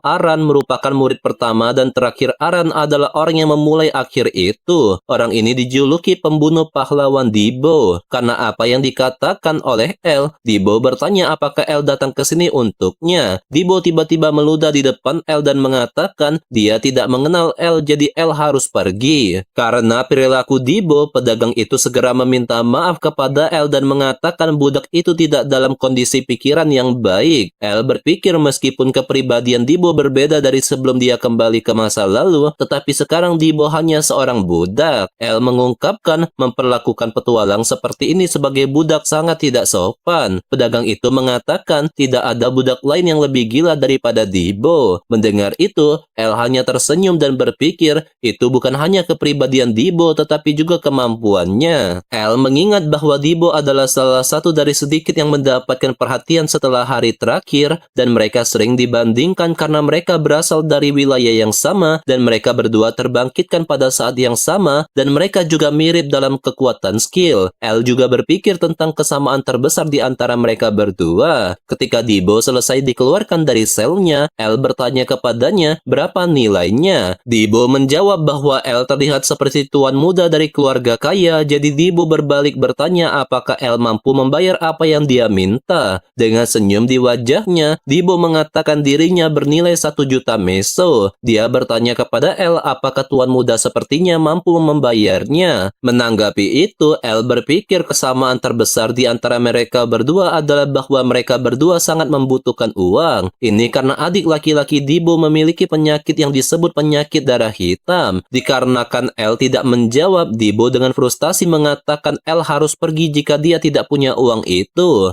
El tiba-tiba mengeluarkan uang dari kantungnya yang membuat mata Debo melebar dan dia tidak bisa mempercayainya. Ini karena El sekarang memegang 1 juta meso yang dia minta di tangannya, yang membuat Debo bertanya apakah itu uang sungguhan. Sementara pedagang itu bertanya apakah El serius tentang ini. Karena terlihat nyata, Debo hanya terdiam di mana dia berdiri. Lalu El tiba-tiba berkata, tunggu sebentar, soalnya Debo perlu mendengarkan apa yang akan ia katakan. El memberitahukan bahwa aturan dalam kontrak mereka adalah 1 tahun dan pembagiannya 7/3. El menambahkan bahwa dia yang pertama memilih barang yang mereka dapatkan dari gate. Karena apa yang dikatakan El, pedagang itu bingung dan bertanya dalam pikirannya apakah El memberikan kontrak kepada Debo sebagai anggota kelompok alih-alih sebagai budak. El segera menyerahkan kontrak kepada Debo untuk dia lihat, yang dengan cepat Debo ambil dari tangan El dan mengatakan tidak ada jalan untuk kembali. Debo pun segera memotong ibu jarinya dan menaruh darahnya di kontraknya. Melihat Debo menerimanya tanpa ragu-ragu, El bertanya dalam pikirannya apakah itu karena kehidupan adik laki-lakinya dipertaruhkan di sini. Terlepas dari itu, El cukup senang dengan kemajuan ini. Sambil tersenyum, El memberitahu Debo kontrak mereka sekarang telah disegel dan mereka akan segera pergi ke gate. Debo menjawab El dapat menyerahkan itu padanya. El tiba-tiba membuat wajah serius dan memberitahu Debo dia perlu membuktikan nilainya. Debo menjawab dengan seringai di wajahnya, dia akan bekerja lebih keras daripada siapapun yang pernah El lihat. Setelah beberapa jam, kita pergi ke tengah hutan di mana kita melihat El dan Debo berjalan. Memanggil El sebagai bos, Debo mengatakan dia bersyukur El membelikannya senjata baru, akan tetapi dia biasanya menggunakan pedang panjang. Karena itulah Debo menyarankan apakah sebaiknya mereka kembali dan menukarnya. Tapi El hanya menjawab bahwa mulai sekarang Debo akan menggunakan kapak saat bekerja dengannya. El memberitahukan apabila Debo tidak menyukainya, maka mereka bisa membatalkan kontrak saja. Setelah beberapa saat, mereka mencapai tujuan mereka, di mana Debo bertanya apakah ini gate yang El rencanakan untuk dicoba. Gate ini tingkat merah dengan 1 bekas luka dan memiliki batas masuk 8 orang. El menjawab sepertinya ini adalah tempat yang tepat. Debo yang melihat sekeliling bertanya kepada El di mana anggota tambahan mereka. Debo mengungkapkan apabila El memiliki banyak uang, mereka pasti memiliki teman yang kuat. Debo juga bertanya apakah mereka memiliki tabib, tetapi El hanya menatapnya dengan aneh. Menanggapi itu, Debo bertanya mengapa El memberikannya tatapan seperti itu. Debo tiba-tiba menjadi khawatir karena dia berpikir bahwa mereka tidak memiliki teman, tetapi El mengatakan Dibo tidak perlu khawatir tentang anggota kelompok karena mereka memiliki anggota yang cukup. Mendengar itu, Dibo merasa lega. Lalu El tiba-tiba mengangkat tangannya dan segera menunjuk ke arah Dibo untuk memberikan petunjuk bahwa mereka berdua adalah satu-satunya anggota kelompok, yang membuat Dibo berpikir dan bertanya apa maksudnya. Ketika pada akhirnya Dibo telah mengerti, dia berteriak sangat keras, "Ini tidak mungkin." Sebelum Dibo bisa protes lebih lanjut, El menariknya dan menendangnya ke dalam gate merah. Dibo pun tidak punya pilihan selain berteriak. Saat mereka masuk, kita bisa melihat gate merah menyala di tengah tanah gurun yang luas, di mana Dibo terjatuh ke tanah saat dia masuk karena tendangan El. Karena perlakuan ini, Dibo bertanya kepada El sambil berteriak, apakah El sudah gila dengan masuk ke dalam gate 8 orang hanya dengan 2 orang saja. Selain itu, Dibo mengungkapkan dia juga menggunakan senjata yang tidak biasa dia gunakan. Menanggapi itu, El hanya menatapnya dengan wajah khawatir. Dibo tiba-tiba terkejut karena sesuatu yang mendekat. Ketika Dibo berbalik, dia melihat monster kayu besar yang disebut Stam berlari ke arah mereka. Karena kemunculan monster yang tiba-tiba, Dibo segera bersiap dengan kapaknya. Dibo berpikir ini buruk karena dia tidak sempat bersiap-siap. Dibo juga mengatakan monster-monster ini dikenal karena kulitnya yang keras yang sulit dipotong dengan pedang dan tombak. Ditambah lagi ada Stam yang datang menyerang. El tiba-tiba menabrak Dibo dan menyuruhnya menyingkir. Menanggapi itu, Dibo khawatir karena monster-monster itu semakin dekat dengan mereka. El tiba-tiba melepaskan skillnya Fire Arrow yang segera membunuh salah satu Stam yang datang menyerang. Melihat monster itu langsung dikalahkan, Dibo dibuat tercengang dan berdiri diam di tempatnya. Ini karena El mampu membunuh semua Stam yang menyerang satu persatu menggunakan skillnya. Kita bisa melihat hanya dalam sekejap El mampu membunuh semua Stam yang menyerang ke arahnya, di mana El mampu menusuk dan membakarnya. Setelah mengalahkan para monster,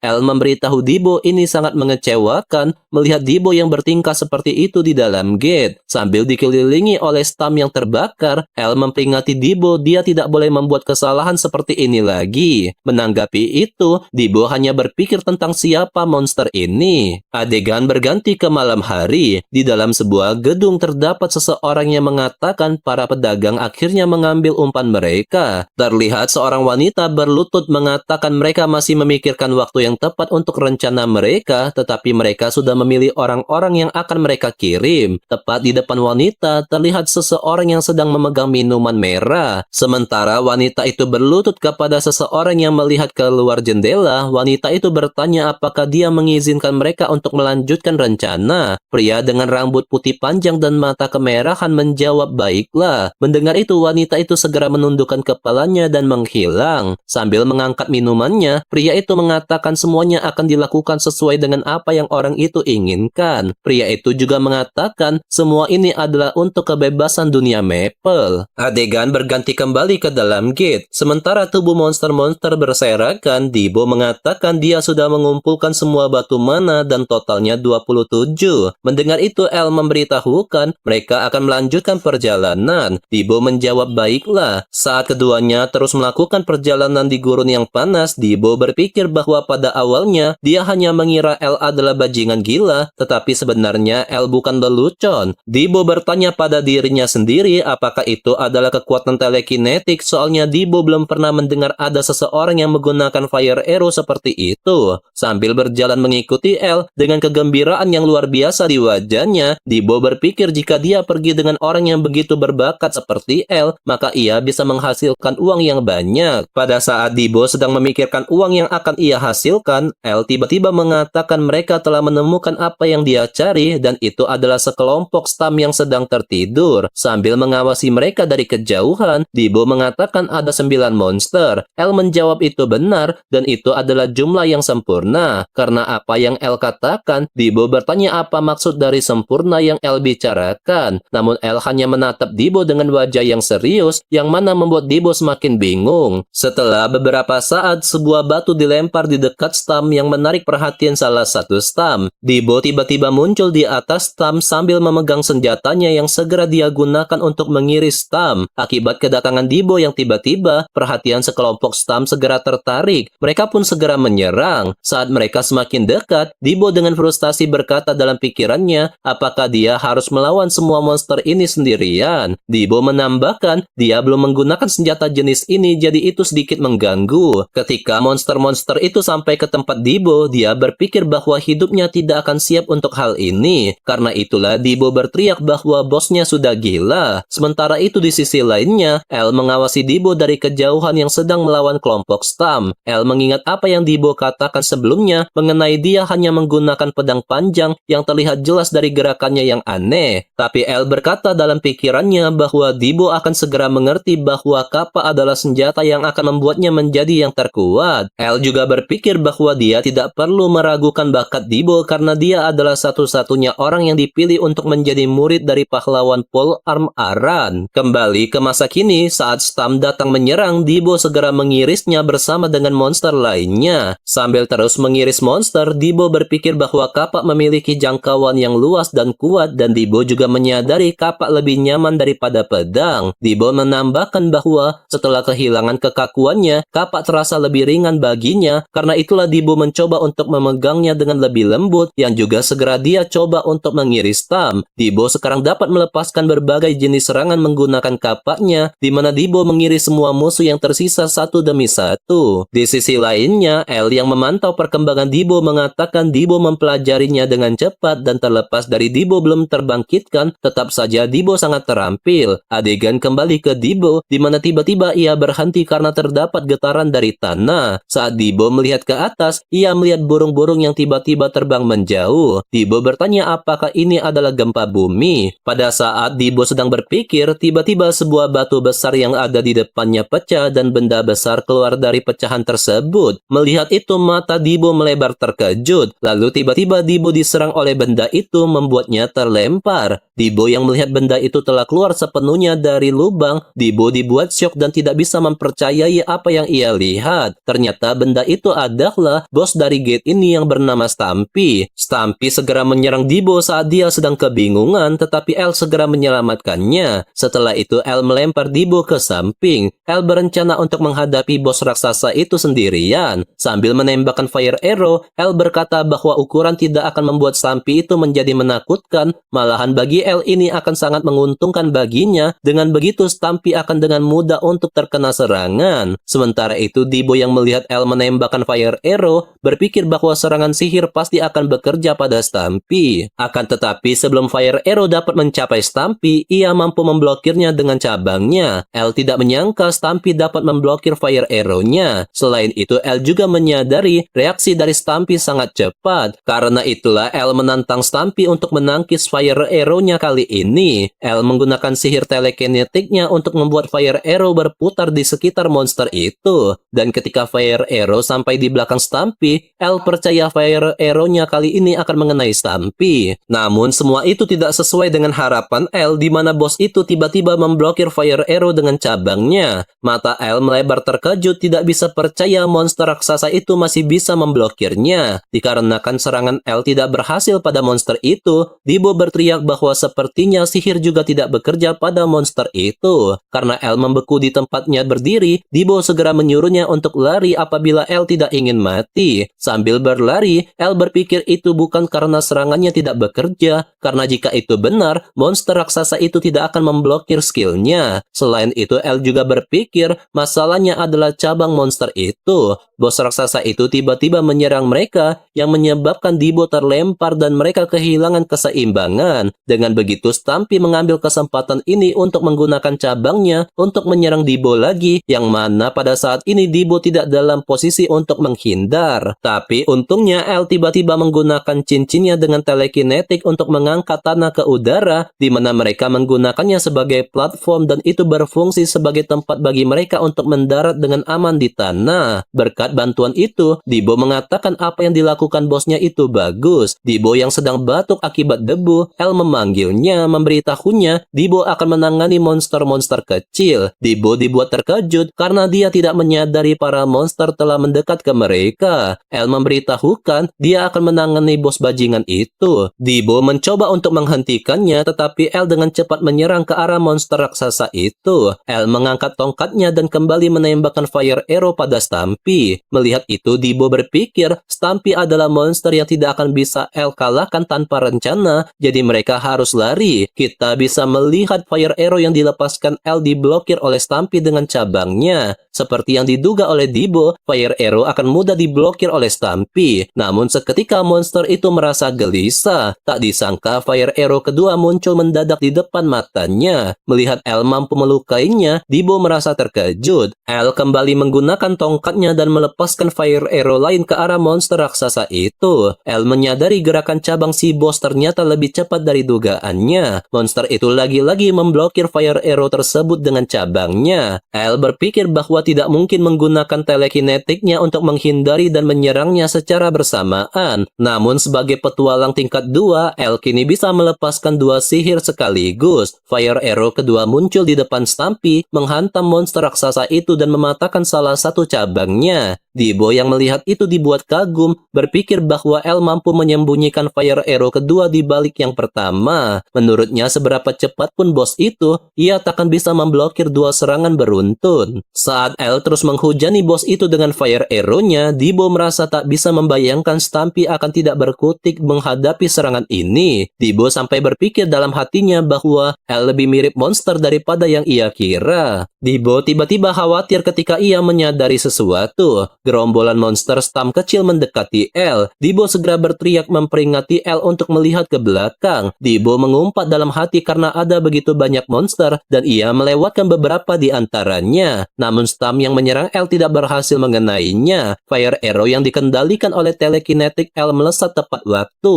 L lalu bertanya kepada Debo apakah ia tidak bisa mengendalikan monster-monster kecil ini. Bos raksasa itu mengalihkan perhatiannya pada L. Setelah memblokir fire arrow, Stampy segera melancarkan serangan balasan. L segera menghindarinya melompat ke batu yang terlempar. Sambil terus menghindari serangan monster yang bertubi-tubi, L berpikir musuhnya akan segera memanfaatkan celah sekecil apapun yang ia tunjukkan. Serangan monster itu tiba-tiba melesat ke arah L yang membuatnya terkejut. Namun sebelum L sempat terluka, Debo berhasil meraih bahunya, mendorongnya dan segera menebas cabang yang menyerang L. Setelah mendarat, Debo memberitahu L ia telah menyelamatkannya, jadi L harus menarik kembali ucapan yang ia berikan padanya sebelumnya. Mendengar itu, L tersenyum sambil memegang tongkatnya yang menyala dan melepaskan dua fire arrow. L memberitahu Debo bahwa sepertinya ia akhirnya berguna. Setelah itu mereka berdua serempak memutuskan untuk maju. L dan Debo melancarkan serangan serentak ke Stampy. L melepaskan dua fire arrow yang mengenai Stampy, merobek salah satu cabangnya. Stampy menyadari ada fire arrow lain yang datang dan segera menggunakan cabangnya untuk memblokirnya. Namun Debo bergerak cepat menebas cabang itu dengan kapaknya sebelum Stampy sempat menahannya. Berkat hal ini, L berhasil merobek dua cabang Stampy lagi. Perhatian L teralihkan. Debo kini berusaha menyerang Stampy dari dua arah. Sambil mengaktifkan tongkat dan telekinesisnya, L memberitahu Debo bahwa ia akan mengurus sisi kanan. Debo membalas dengan sigap bahwa ia akan mengurus sisi kiri. Debo menusukkan senjatanya ke cabang yang menyerang dan tak lama kemudian Debo berhasil mengirisnya. Pada saat yang sama, L juga mengiris cabang Stampy dengan fire arrow yang dikendalikan dengan telekinesis. Setelah itu, Debo mendarat di tubuh Stampy lalu berlari mengitarinya. Saat Debo mendekati cabang-cabang Stampy, dia segera mengirisnya dengan serangan kuat yang ia lepaskan dengan kapaknya. Namun Debo tiba-tiba terkena serangan salah satu cabang Stampy di sisi tubuhnya, menyebabkan darah mengalir dari mulut dan hidungnya. Karena Debo kehilangan cengkramannya pada tubuh Stampy, Stampy segera membuka mulutnya yang besar untuk memakannya. Tapi sebelum itu terjadi, L menggunakan telekinesisnya untuk melemparkan batu besar, menyelamatkan Debo dari mulut Stampy. Meskipun begitu, Stampy masih berhasil menyerangnya, membuat Debo jatuh saat batu yang ia naiki pecah. L yang menyadari bahwa ini adalah masalah besar, jadi ia segera menggunakan telekinesisnya lagi untuk mengangkat banyak batu ke udara yang bisa Debo injak untuk menghindari terjatuh. Namun Stampy menyerangnya lagi. Debo menyadari ia tidak akan bisa lolos kali ini. Saat Stampy terus menghujaninya dengan serangan, Debo melompat dari batu ke batu lainnya yang diangkat oleh L dengan telekinesis untuk menghindari semua serangan. Sementara itu, L juga menggunakan fire arrow-nya untuk mengiris cabang-cabang Stampy yang tersisa. Itulah mengapa perhatian Stampy beralih ke L. Di saat yang sama, Stampy tidak menyadari Debo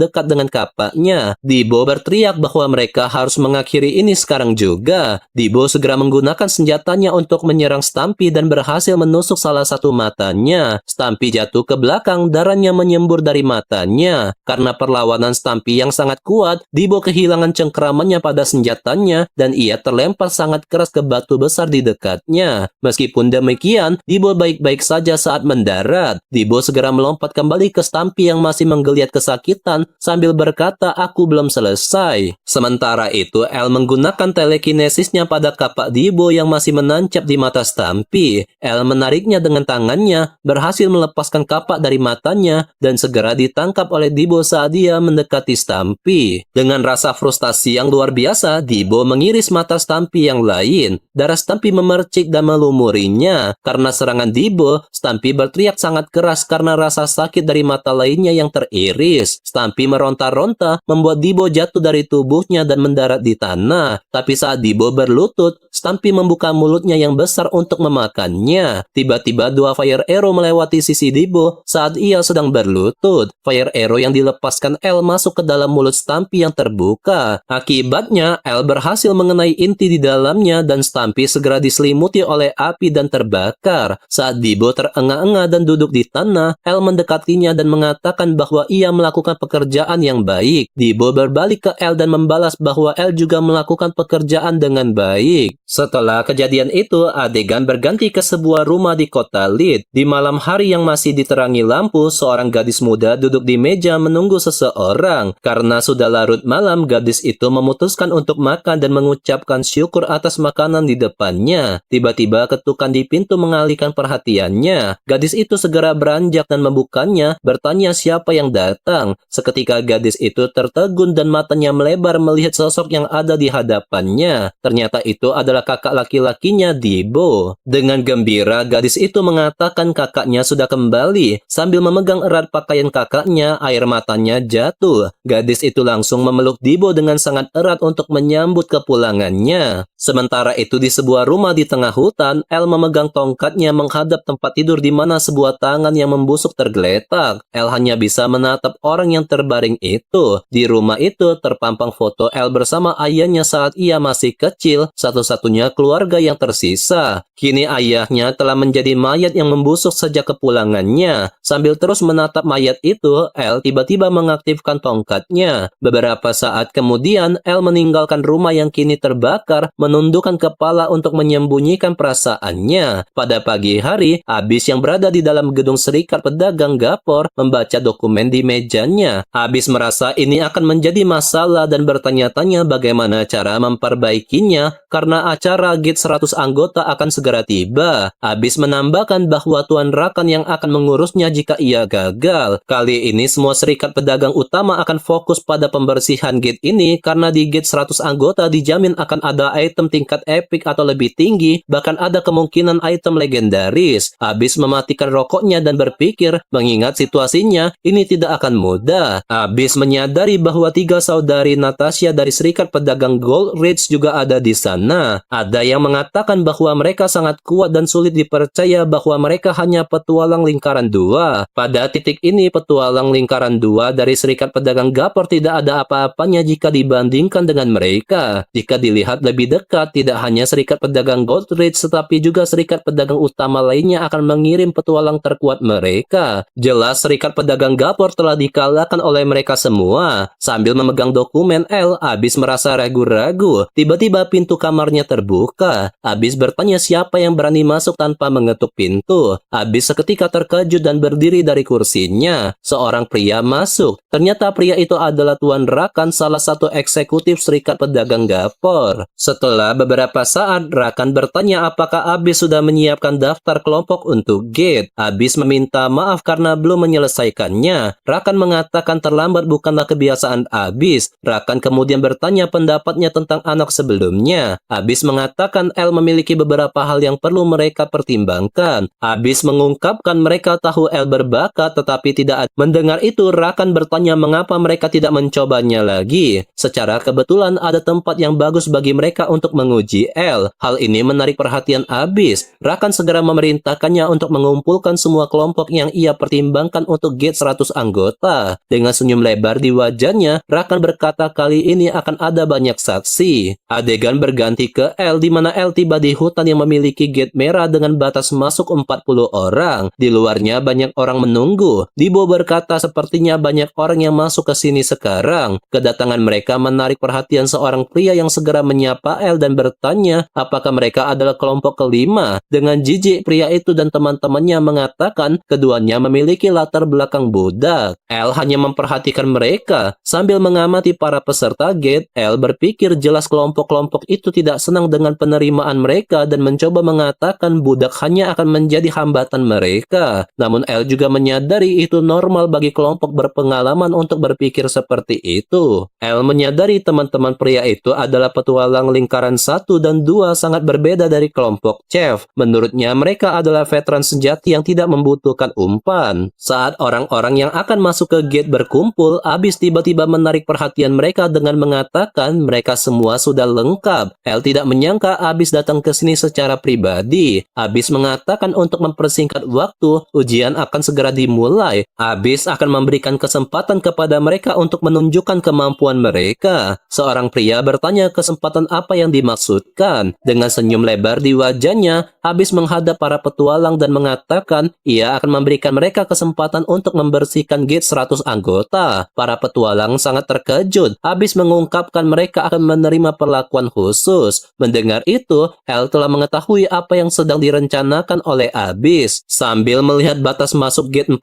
Abis mengatakan mereka semua harus melakukannya dengan baik. Setelah itu, semua kelompok petualang yang berkumpul segera masuk ke dalam gate. Begitu masuk, mereka melihat sekeliling dan bertanya apakah itu hutan lagi. Seorang pria mengusulkan agar mereka berkumpul untuk berburu bos. Pria berkacamata mengangguk setuju dan menambahkan mereka akan berpisah dan hanya berkumpul jika ada sinyal. Kelompok-kelompok itu segera berpisah dan pergi ke arah yang berbeda. Sementara itu, Dibo dan El hanya tetap di tempat mereka. Setelah beberapa saat, kita melihat sekelompok orang berjalan. Saat mereka melanjutkan perjalanan, seorang mage berkacamata bernama Dolan mengatakan mereka harus segera membunuh semua orang di jalan mereka karena mereka tidak punya cukup waktu. Anggota wanitanya setuju.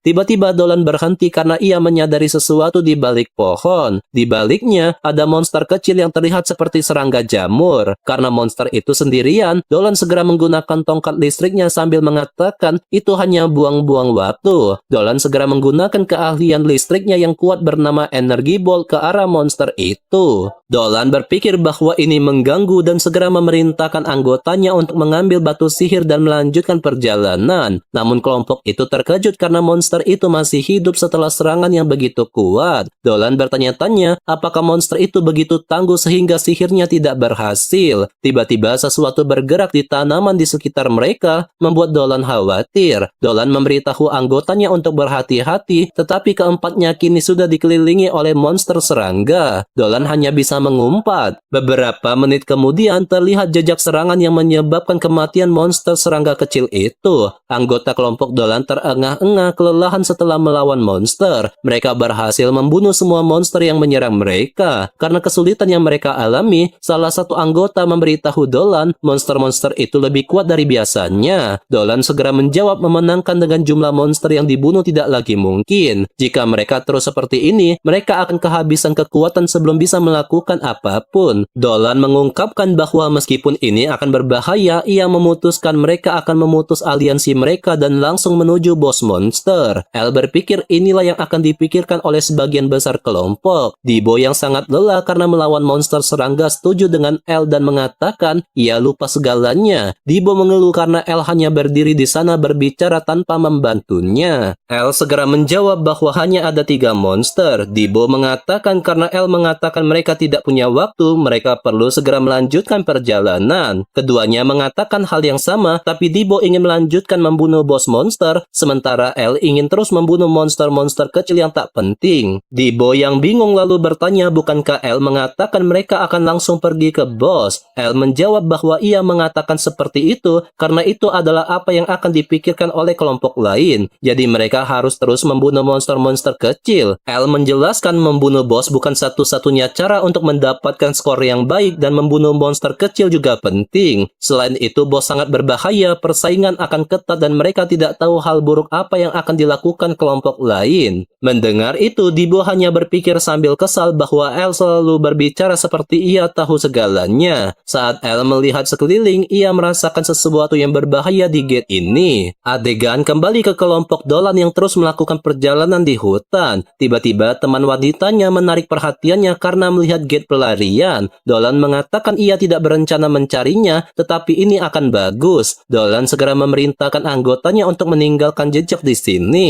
Tiba-tiba anggota prianya di belakang tertawa menarik perhatian Dolan. Dolan bertanya ada apa dan kenapa pria itu terlalu berisik, tetapi pria itu tertawa lebih keras. Dolan segera mendekat memegang bahunya dan dengan kesal bertanya apakah ia tidak mendengarnya dan menyuruhnya untuk diam agar tidak menarik perhatian monster. Pria itu berbalik dengan wajah aneh sambil terus tertawa keras, membuat Dolan sangat terkejut. Dolan juga menyadari mereka kini dikelilingi oleh asap ungu dan teman-temannya juga tertawa keras. Dolan berpikir ini adalah racun dan ia harus segera pergi meskipun sendirian. Dolan langsung lari menuju gate pelarian meninggalkan topinya. Saat Dolan berlari, monster seperti jamur besar tiba-tiba muncul di belakangnya, mengeluarkan asap ungu dari lubang di kepalanya. Dolan sangat khawatir. Monster itu membuka mulutnya yang memiliki banyak gigi tajam. Setelah beberapa saat, Dolan mulai terpengaruh oleh racun dan kini ia tertawa sangat keras. Kita beralih ke tebing tinggi di dalam gate di mana El dan Dibo terus melakukan perjalanan. Dibo berpikir El bahkan tidak bertarung hari ini. Tiba-tiba perhatian Dibo teralihkan oleh suara sinyal yang diluncurkan ke langit menunjukkan mereka harus berkumpul. Setelah beberapa saat, El dan Dibo mendekati kelompok yang berkumpul. Dibo memberitahu El ia tahu mereka akan melepaskan suara sinyal jika menemukan bos, tetapi ia terkejut mereka benar-benar melakukannya. Ketika akhirnya mereka mendekati kelompok, El mengamati seluruh kelompok dan menyadari satu kelompok telah hilang. Kedatangan kelompok El disambut seorang pria yang mengatakan semua orang sudah ada di sini, jadi ia akan memulai menjelaskan. Namun seorang wanita segera memberitahunya kelompok Magician Dolan belum tiba. Pria itu menjawab itu tidak masalah dan tidak ada gunanya menunggu mereka. Ia mengatakan mereka telah menemukan bos monster dan mereka menyaksikan kematian seluruh kelompok Dolan di tangan bos itu sendiri yang disebut jamur beracun gila. Wanita itu terkejut dan tidak bisa percaya itu adalah jamur beracun gila. Para petualang lain di dalam gate mengatakan kelompok mereka tidak bisa menghadapi bos ini. Yang lain mengatakan jika ini memang bos monster, maka mereka harus menyerah untuk membunuhnya dan segera mencari gate untuk keluar. Mendengar itu, Dibo bertanya pada El apakah monster yang disebut jamur beracun gila ini sangat berbahaya. El berpikir ini adalah bos terburuk yang akan mereka hadapi untuk level mereka saat ini. Saat Dibo terus meminta perhatian dari El berpikir karena spora yang disebarkan jamur beracun gila, mereka akan kesulitan mendekatinya, yang berarti mereka tidak bisa menggunakan jumlah mereka untuk membunuhnya. Jika mereka ingin membunuhnya, mereka harus menggunakan serangan jarak jauh. Namun serangan lemah tidak akan bisa merusak jamur beracun gila karena ia tangguh dan cepat. Pria itu mengatakan sayangnya bos berada di jalur mereka menuju gate untuk keluar dan tidak mungkin bagi mereka untuk pergi tanpa menghadapinya. Tiba-tiba Dibo bertanya kepada pria itu apakah ia takut, mengatakan bahwa bos monster ini bukan apa-apa karena bosnya bisa membunuhnya hanya dengan satu fire arrow. El tiba-tiba memperingatkan Dibo untuk diam, yang mana ini mengganggu Dibo. El mengatakan mereka akan mati jika menghadapi monster itu tanpa rencana. El menjelaskan bahwa bahkan fire arrow-nya pun tidak akan bisa melukainya. Dibo sangat terkejut dan bertanya mengapa. El segera menjawab bahwa bahkan monster biasa di dalam gate ini tangguh, jadi bos monsternya pasti sama tangguhnya. Seorang pria bernama Iburu dengan marah mengatakan El hanya mengatakan hal-hal yang sudah jelas. Temannya segera memberitahunya ini bukan waktunya untuk itu karena mereka masih harus mencari tahu apa yang bisa mereka lakukan. Tiba-tiba El mengangkat tangannya dan berkata 50.000 meso. Iburu bertanya apa yang El bicarakan. El segera menjawab 50.000 meso per orang. Karena ada 3 kelompok, mereka hanya perlu membayar 1,5 juta meso. Jika mereka melakukannya, El dan Dibo akan menjadi pengalih perhatian untuk semua orang. Kelompok petualang terdiam sejenak. Ketika Dibo memahami maksud dari El, ia sangat terkejut dan berpikir tentang apa yang El bicarakan. Iburu berteriak El tidak boleh sombong.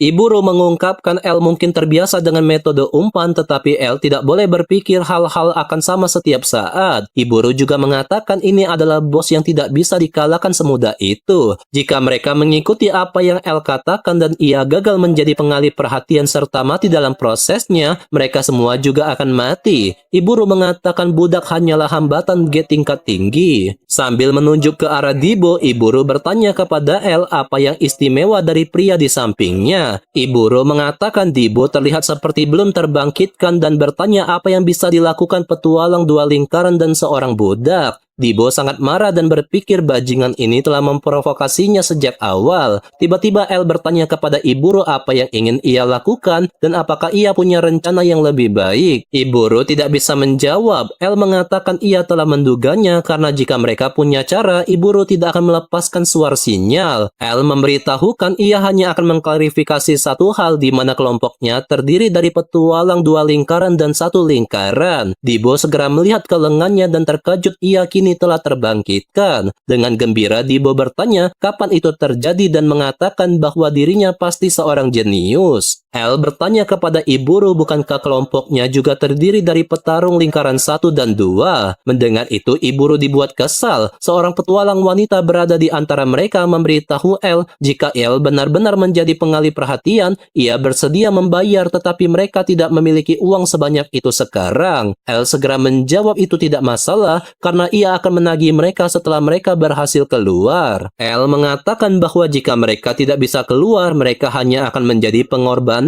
Tiba-tiba El mengatakan kesepakatan mereka akan terjalin dengan satu syarat di mana semua orang harus menyetujui syaratnya yang juga mengejutkan para petualang. Saat El mengawasi mereka, ia mengatakan bahwa mereka harus memutuskannya sekarang. Beberapa menit kemudian di lokasi gate perlarian, monster bos jamur beracun gila sedang memakan mayat anggota kelompok Dolan. Tiba-tiba jamur beracun gila segera berbalik karena menyadari sesuatu. Sebuah fire arrow muncul di depannya dan meledak di kepalanya. Pada saat asap masih menyelimuti monster itu, El segera memberitahu Dibo untuk segera pergi. Jamur beracun gila berbalik dan dengan cepat menyerang ke arah mereka. Ketika mereka menyadarinya, mereka segera berlari. Saat El dan Dibo berlari, Dibo bertanya mengapa monster ini sangat cepat. Dalam beberapa saat, jamur beracun gila sudah menyusul mereka. Karena El dan Dibo telah menarik perhatian jamur beracun gila, wanita itu mengatakan mereka harus cepat dan mengaktifkan gate pelarian sebelum pengalih perhatian mereka mati. Terlihat seorang petualang memegang sebuah pilar. Lampu di atasnya terhubung kedua pilar menciptakan gate biru. Para petualang segera masuk ke dalamnya untuk keluar. Sementara itu, jamur beracun gila masih mengejar El dan Dibo di tengah hutan. Dibo tiba-tiba khawatir karena monster-monster kecil seperti jamur juga menyerang di depan mereka. Dibo mengumpat dan bertanya apakah ia begitu mudah untuk diserang. Dibo mengencangkan cengkeramannya pada kapaknya yang tiba-tiba dikelilingi oleh api. Dibo mengangkatnya untuk melepaskan serangan sambil mengatakan kepada monster itu untuk menjauh. Dibo segera melepaskan keahliannya yang disebut tebasan ledakan untuk mengiris semua monster jamur kecil yang menyerang. Namun setelah ini, Dibo tiba-tiba disusul oleh jamur beracun gila yang segera membuka mulutnya yang besar untuk memakannya. El segera menggunakan fire arrow-nya yang berhasil mengenai jamur beracun gila dan menghentikannya. Mereka kemudian terus melarikan diri. Serangan El membuat jamur beracun gila sangat marah. Sementara perhatian jamur beracun gila tertuju pada mereka, fire arrow lain tiba-tiba muncul di atasnya. Jamur beracun gila menghindarinya dengan bergerak ke samping. El segera menggunakan telekinesis untuk membuat fire arrow itu kembali ke jamur beracun gila. Jamur beracun gila membuat lompatan dengan sangat keras ke arah mereka, bergerak cepat sementara fire arrow terus mengejarnya. Jamur beracun gila terus mengejar El dan Dibo. Karena jamur beracun gila berlari dengan sangat cepat di belakang dan hampir mencapai mereka, Dibo berteriak bahwa monster itu akan menyusul mereka. Karena El melihat tebing di depan, ia dan Dibo segera melompat turun.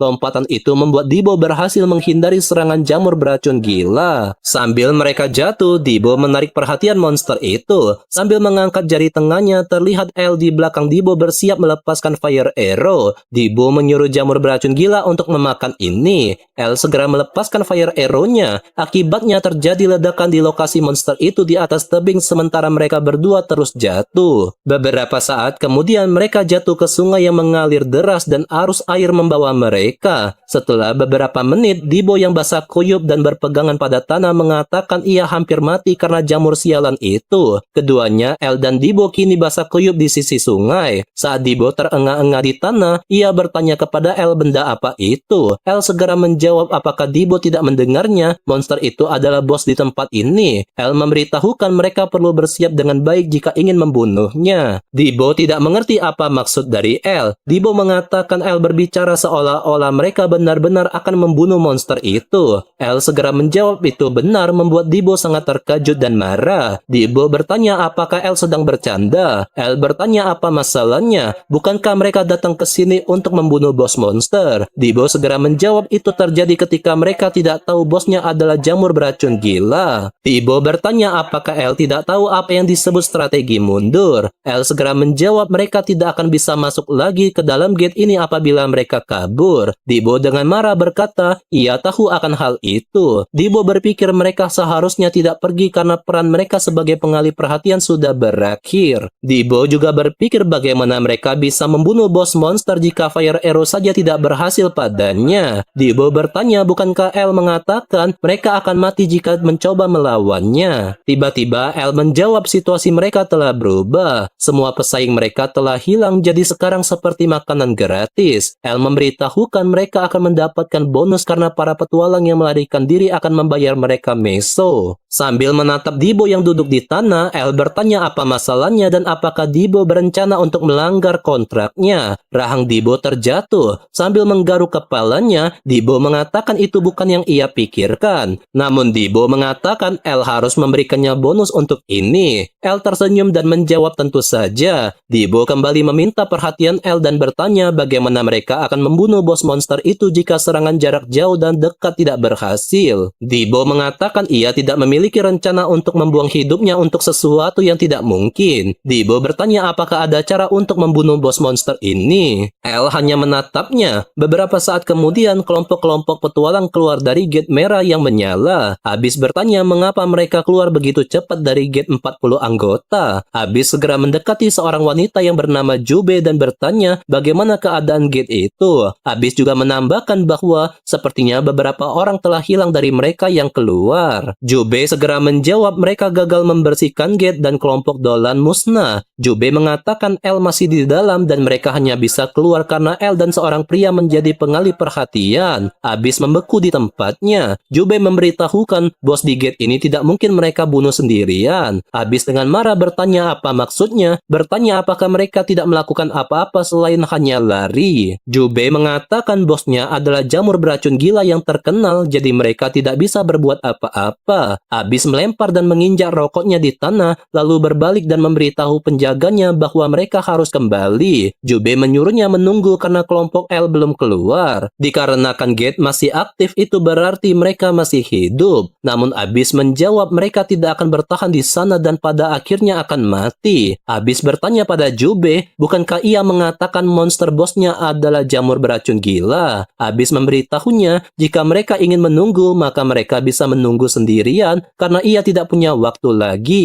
Jube hanya membeku di tempatnya. Saat Abis pergi, ia berpikir mereka adalah bajingan yang tidak berguna dan sepertinya mereka tidak beruntung. Sambil terus berjalan, Abis berpikir tidak mungkin ada petualang dua lingkaran yang bisa membunuh jamur beracun gila. Abis mengungkapkan ia tidak membutuhkan petualang normal seperti ini. Apa yang Abis inginkan adalah seseorang yang bisa melampaui hal-hal ini dan membuat yang tidak mungkin menjadi mungkin. Kembali ke dalam gate, monster boss berdiri di tengah hutan. Di atas tebing, El telah menyiapkan tongkatnya untuk melancarkan serangan. Sambil memegang tongkatnya seperti busur, El bergumam bahwa sudah saatnya mereka memulai perburuan. El segera melepaskan fire arrow-nya. Saat fire arrow itu melesat, El menyadari bos monster ini lebih cepat dan lebih tangguh dari musuh yang pernah mereka hadapi. Yang paling penting, monster ini menggunakan racun yang membuatnya jauh lebih sulit untuk dilawan. Dalam situasi seperti ini, yang terbaik adalah menjaga jarak dan menyerangnya dengan serangan jarak jauh yang sangat kuat. Namun El tidak tidak bisa mencapai tingkat kekuatan itu hanya dengan fire arrow yang ia gunakan. Sambil menggunakan telekinesis, L memutar fire arrow-nya dengan sangat cepat yang akan sangat meningkatkan efek tusukannya.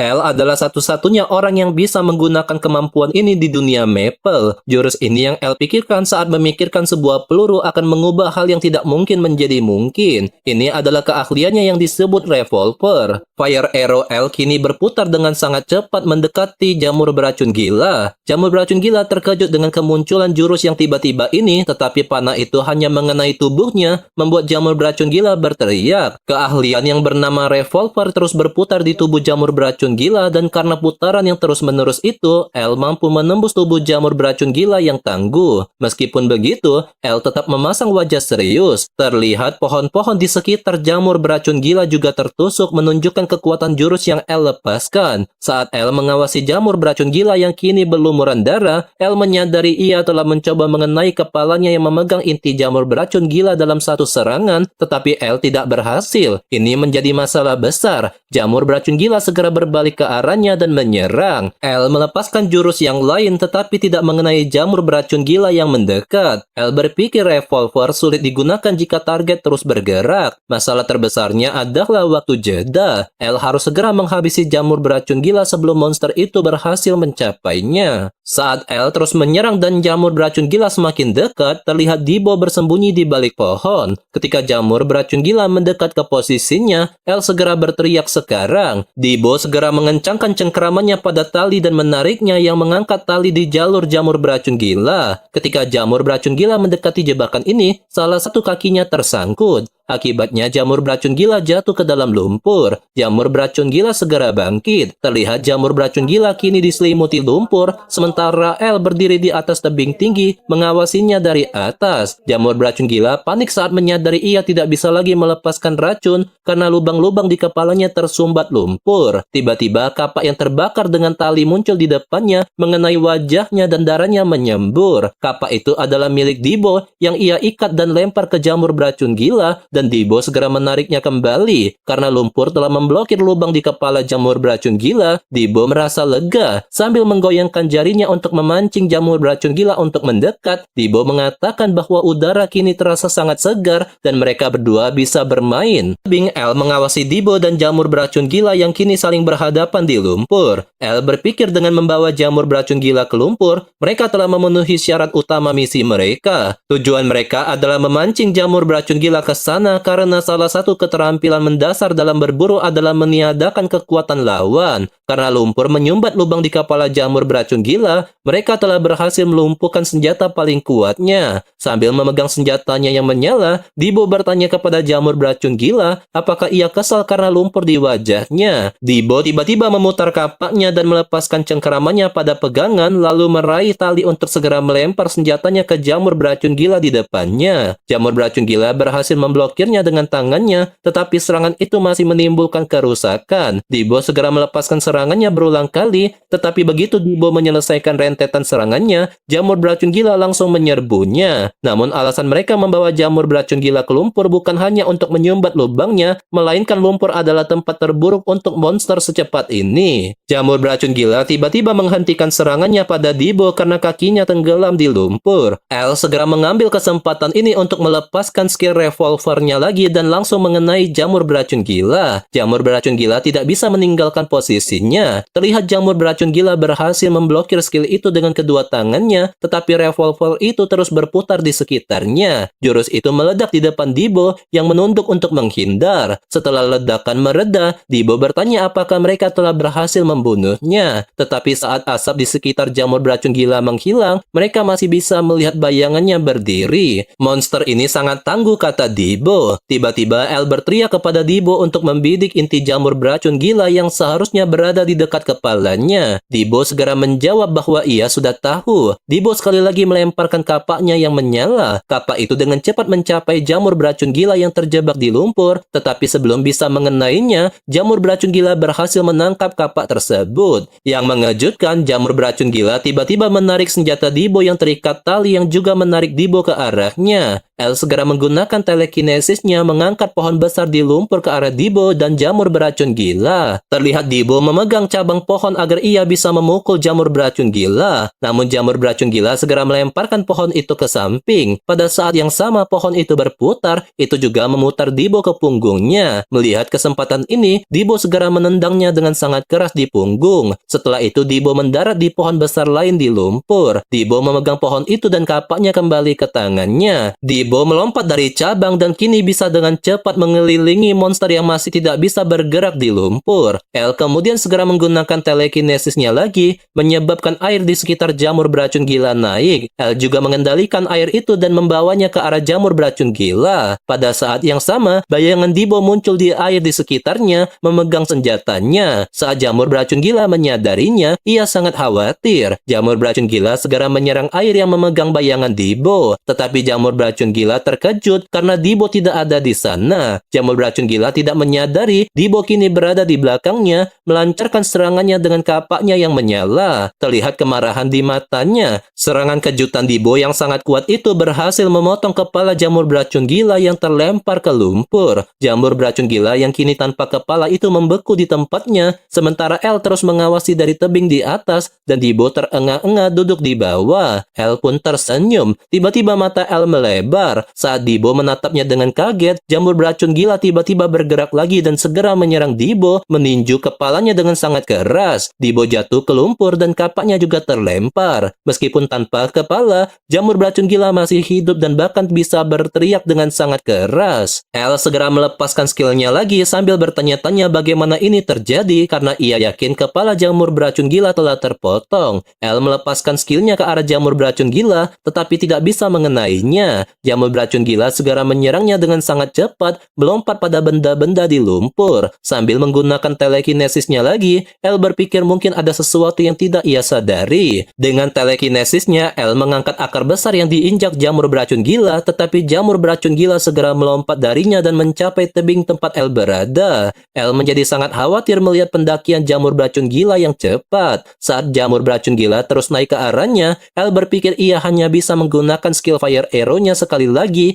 dan karena tidak ada kesempatan berikutnya, El harus mengenai musuh mereka. Sementara itu, Dibo tiba-tiba berdiri di lumpur mengumpat dengan marah. Sambil memegang senjatanya dengan kepala yang berdarah, Dibo berteriak bahwa ini terlalu berat untuknya. Dibo segera melempar kapaknya yang menyala dan menggunakan skillnya yang disebut tebasan ledakan yang segera mencapai jamur beracun gila yang terus mendaki. Ketika senjata Dibo mengenainya, ia berhasil mengiris tubuh jamur beracun gila. Jamur beracun gila berteriak dan bagian bawah tubuhnya jatuh kembali ke lumpur. Dibo dengan senang hati mengatakan inilah yang pantas didapatkannya, tetapi ia tiba-tiba berhenti tidak bisa mempercayai apa yang dilihatnya. Bagian atas jamur beracun gila yang tersisa masih terus naik ke arah El. Dibo memperingatkan El bahwa ini berbahaya. El melepaskan serangannya di puncak tebing, tetapi serangannya hanya mampu menghindari jamur beracun gila. Di dalam lubang tubuh jamur beracun gila terlihat makhluk dengan dua mata merah yang bersinar. Serangan El yang sia-sia membuat makhluk yang bersembunyi itu sangat senang. El bertanya apakah ini kepala aslinya. Tiba-tiba jamur beracun gila berhenti. El menggunakan pistol bukan skillnya yang tersisa. El mengucapkan terima kasih atas kemunculan bentuk asli jamur beracun gila. Dibo bertanya-tanya apakah El menggunakan suar sinyal dan apakah serangan terakhir tadi yang El lepaskan hanyalah tipuan. El tiba-tiba mengaktifkan kembali tongkatnya dan segera menggunakan skill revolvernya ke arah jamur beracun gila yang mendaki. Jamur beracun gila terkena dan jatuh kembali ke lumpur ke arah Dibo. Pada saat yang sama, skill El terus berputar pada makhluk itu dan berhasil menusuknya. Serangan El di atas tebing menciptakan ledakan besar, tetapi pada saat yang sama, asap beracun menyebar sangat mengkhawatirkan Dibo. Dibo mengatakan jamur beracun gila masih menyebabkan masalah bahkan di saat-saat terakhirnya. Ketika racun akan mencapai Dibo, El menggunakan telekinesisnya untuk menarik Dibo ke puncak tebing. Ketika El akhirnya menangkapnya, Dibo mengatakan ia pikir ia akan mati. Terlihat racun memenuhi bagian bawah tebing. Dibo bertanya apakah pertarungan mereka benar-benar berakhir. El segera mengiyakannya. Melihat Dibo, El mengatakan bahwa Dibo melakukan pekerjaan yang baik. Dengan begitu, mereka sekarang akan mengambil batu mananya setelah asap menghilang. Namun tiba-tiba sesuatu muncul di depannya. El terkejut dan berbalik. Benda ini adalah jamur beracun gila yang masih hidup, mampu melompat sangat tinggi. Jamur beracun gila masih hidup karena intinya belum sepenuhnya pecah. Sambil terus melepaskan racun saat jatuh ke arah mereka berdua, Dibo hanya tertawa. Kita kembali ke gedung Serikat Pedagang Gapor. Rakan tertawa terbahak-bahak kepada Abis di depannya. Rakan bertanya apakah Abis baru saja kembali seperti ini dan terus menertawakannya, mengatakan bahwa temperamennya masih sama seperti dulu. Abis meminta maaf atas apa yang terjadi dan berpikir mereka hanya perlu memberitahu kesatria Signas. Tiba-tiba Abis tertegun oleh ketukan di pintu mereka. Abis dengan marah berkata bahwa mereka tidak bisa diganggu, karena itulah Abis menyuruh orang itu untuk kembali saja nanti. Namun orang itu membuka pintu dan mengatakan ia akan melanjutkan. Abis bertanya siapa bajingan ini. El masuk dan berkata, "Aku kembali." Rakan tersenyum lebar melihat kedatangan El. "Ini sangat istimewa bagiku," katanya. Memperkenalkan dirinya kepada El dan mengatakan bahwa skill bertahan hidup El sama seperti yang dikatakan rumor. Menurutnya, El adalah orang yang dibutuhkan Serikat Pedagang Gapor sekarang. El segera berterima kasih atas pujiannya. Rakan mengatakan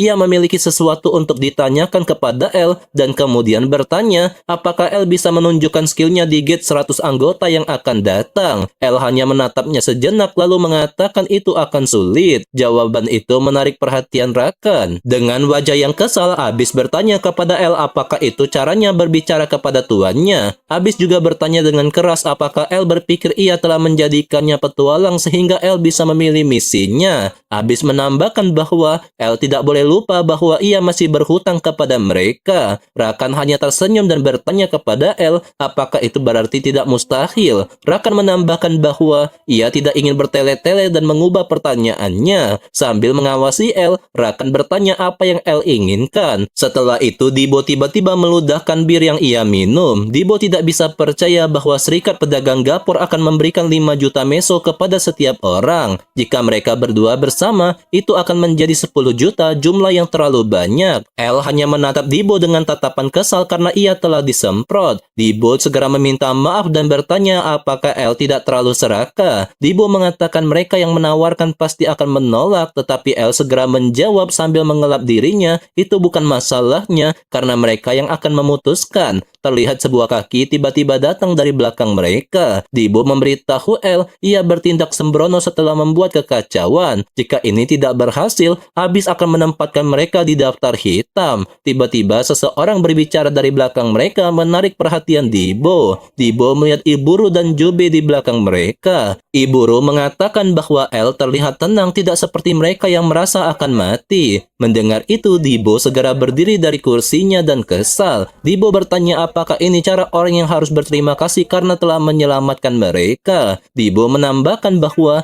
ia tidak menyukai Iburu sejak awal, karena itulah Dibo menantang Iburu untuk bertarung dengannya. Tiba-tiba, Jube dan Iburu membungkuk di depan mereka dan meminta maaf yang mengejutkan Dibo. Sambil terus membungkuk, Iburu mengatakan ia menilai mereka dengan meragukan skill mereka. Iburu merasa malu pada dirinya sendiri sebagai petualang dan benar-benar ingin meminta maaf. Iburu menyerahkan kantung kecil berisikan meso kepada Dibo dan mengatakan ini adalah uang yang mereka janjikan untuk 30 orang senilai 1,5 juta meso. Iburu mengungkapkan bahwa semua orang juga menambahkan sedikit meso sebagai ucapan terima kasih. Dibo segera berterima kasih padanya. Namun El tiba-tiba mengatakan mereka tidak membutuhkan uang tambahan. Perjanjian mereka hanya 1,5 juta meso. El mengungkapkan ia hanya melakukan pekerjaan yang dibayar untuknya, jadi mereka harus mengambil kembali ucapan terima kasih mereka. El menyuruh mereka untuk tidak membuat kesalahan lagi. Iburu dan Jube tertegun. Dibo kesal dan mengatakan ia senang karena tidak ada apa-apa, lalu mengungkapkan bahwa sepertinya ia yang akan menghitung koin. El kemudian tiba-tiba memanggil perhatian petualang dalam kostum bajak laut dan bertanya apakah namanya Iburu. El bertanya apa yang Iburu bisa lakukan dan apakah ia bisa melakukan pekerjaan yang akan dibayar. Iburu masih terkejut. Kembali ke gedung Serikat Pedagang Gapor, Abis mengatakan ini tidak mungkin. Abis mengungkapkan kepada rakan 5 juta meso adalah sesuatu yang dibayarkan kepada petualang lingkaran ketiga atau keempat. Abis juga menyebutkan meskipun L adalah kandidat terbaik, itu akan memberikan contoh buruk jika rakan menerima syaratnya. Abis berpikir bahwa L hanya mengujinya, jadi akan lebih baik jika mereka memanggilnya lagi untuk membahas pembayaran. Rakan bertanya kepada Abis apakah ini benar-benar yang ia pikirkan dan mengatakan itu tidak akan terlalu banyak bahkan jika L meminta 2 kali lipat. Abis bertanya-tanya apa maksudnya. Rakan tiba-tiba menyerahkan kertas kepada Abis dan menyuruhnya membacanya. Saat Abis membaca,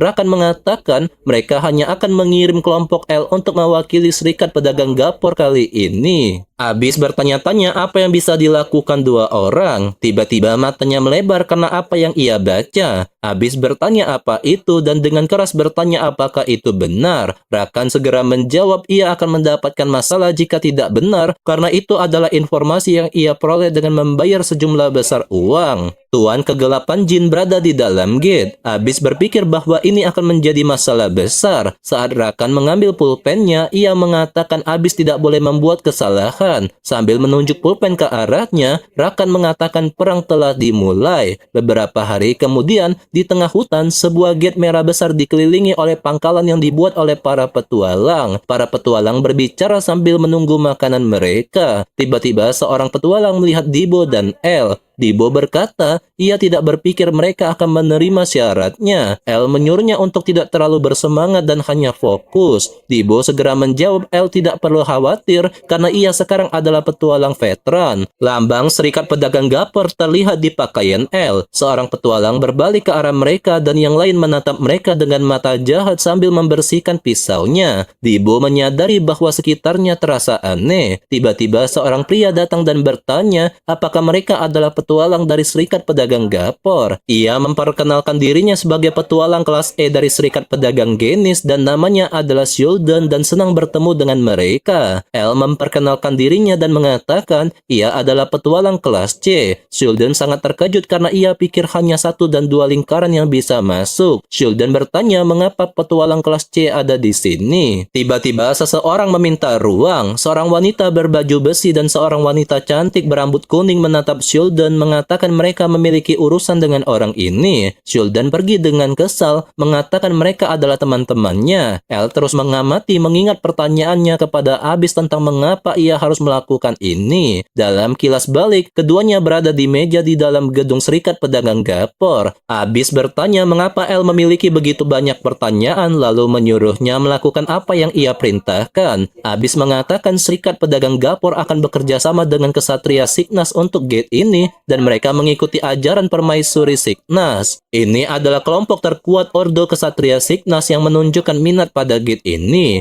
Abis mengatakan kuota untuk gate sudah diambil oleh petualang lain dari Serikat Pedagang lain, jadi mereka memutuskan untuk bekerja sama dengan mereka. Abis mengungkapkan meskipun mereka hanya kesatria pemula, kemungkinan keberhasilan mereka tinggi. Abis mengatakan meskipun mereka memiliki motif tersembunyi untuk masuk, apa yang mereka tawarkan tidak buruk, jadi mereka akan bekerja sama. L mengatakan ia telah mengerti dan itu tidak sulit jika hanya kerja sama. Tetapi Abis mengatakan itu tidak akan mudah. Abis berbalik dan mengatakan ada sesuatu tentang mereka yang tampak aneh. Kembali ke masa kini, wanita cantik itu memperkenalkan dirinya sebagai Kiri, pemimpin peserta pelatihan Ordo Kesatria Signas. Kiri berharap L tidak berpikir mereka berada di level yang sama hanya karena mereka bertukar beberapa kata. Kiri mengungkapkan ia tidak ingin ada masalah dan mereka harus mendengarkan perintahnya dan mengikutinya dengan diam-diam yang sangat mengganggu Dibo. Dibo bertanya-tanya sikap macam apa yang Kiri miliki. Kiri bertanya apakah hanya mereka berdua yang dikirim oleh Serikat Pedagang Gapor. L menjawab sepertinya begitu. Kiri menghela napas dan mengatakan sepertinya Serikat Pedagang Gapor telah menyerah. Tiba-tiba kelompok-kelompok dari Serikat Pedagang yang berbeda tiba. Ada kedatangan kelompok Krokus dari Serikat Pedagang Dik dan kelompok Kubel dari Serikat Pedagang Merdia. Dibo berpikir ini adalah elit dari setiap serikat pedagang. Dibo merasakan perubahan pada angin karena kedatangan kelompok lain yang menarik perhatian Kiri. 3 saudari Natasha dari Serikat Pedagang Goldridge tiba. Terlihat lambang Serikat Pedagang mereka di pakaian pemimpin mereka. Kiri mengatakan mereka bertindak sangat sombong. Karena semua kelompok sudah lengkap, seorang pria memperkenalkan dirinya sebagai Longko, salah satu penjaga yang dipilih untuk serbuan ini. Longko mengatakan mereka di sini untuk memberikan dukungan saat mereka keluar dari gate. Longko mengingatkan mereka, item legendaris dari gate bukan milik mereka, bahkan jika mereka mendapatkannya karena haknya milik serikat pedagang masing-masing. Mereka hanya akan dibayar sesuai kesepakatan. Namun Longko mengatakan mereka masih bisa senang karena bisa menyembunyikan batu mana yang mereka dapatkan. Longko mengungkapkan jika mereka tertangkap mencoba mengantongi item sambil menunjuk ke teman-temannya di belakangnya, Longko mengatakan mereka akan berhadapan dengan kelompoknya yang terdiri dari petualang kelas B. Dibo menyadari Longko memiliki 5 lingkaran di lengannya yang sangat mengejutkannya. Dibo bertanya apakah mereka berada di lingkaran kelima. Longko mengatakan mereka bisa masuk ke gate merah. Kiri memberitahu El bahwa mereka harus mengikutinya karena ia adalah pemimpin dan mereka akan berhasil. Dibo bertanya mengapa mereka harus bekerja sama dengan orang seperti Kiri. El hanya berpikir ia akhirnya bisa masuk ke sini. Sambil mengawasi gate 100 anggota, El mengungkapkan semua usahanya sebelumnya adalah untuk kesempatan ini karena ini adalah gate yang tidak pernah El alami di kehidupan sebelumnya. El berkata pada dirinya sendiri, aku harus berhasil. Inilah di mana semuanya dimulai. El segera memberitahu Dibo mereka harus masuk ke dalam gate. Laporan dari gate 100 anggota pertama menunjukkan semua kelompok petualang dari setiap serikat pedagang yang masuk terlihat tewas yang mengakibatkan kegagalan mereka. Gate merah yang menyala memancarkan cahayanya saat para petualang keluar satu persatu menuju dataran berumput. Seorang pria pemimpin menyuruh semua orang di belakangnya untuk mengikutinya. Di sisi lain, Dibo mengagumi rumput yang begitu tinggi, bertanya-tanya mengapa demikian. Namun Kiri segera mengingatkannya, mereka tidak sedang bertamasya dan Dibo harus mengimbangi langkah mereka agar tidak tertinggal. Mendengar teguran Kiri, Dibo bertanya dengan kesal kepada El apakah tidak apa-apa mereka diperlakukan seperti ini. El tidak menjawab dan saat Dibo menatapnya, ia melihat El berlutut di tanah. Dibo bertanya apa yang El lakukan, berpikir apakah El sedang berdoa. Ternyata El sedang mendengarkan getaran dari tanah.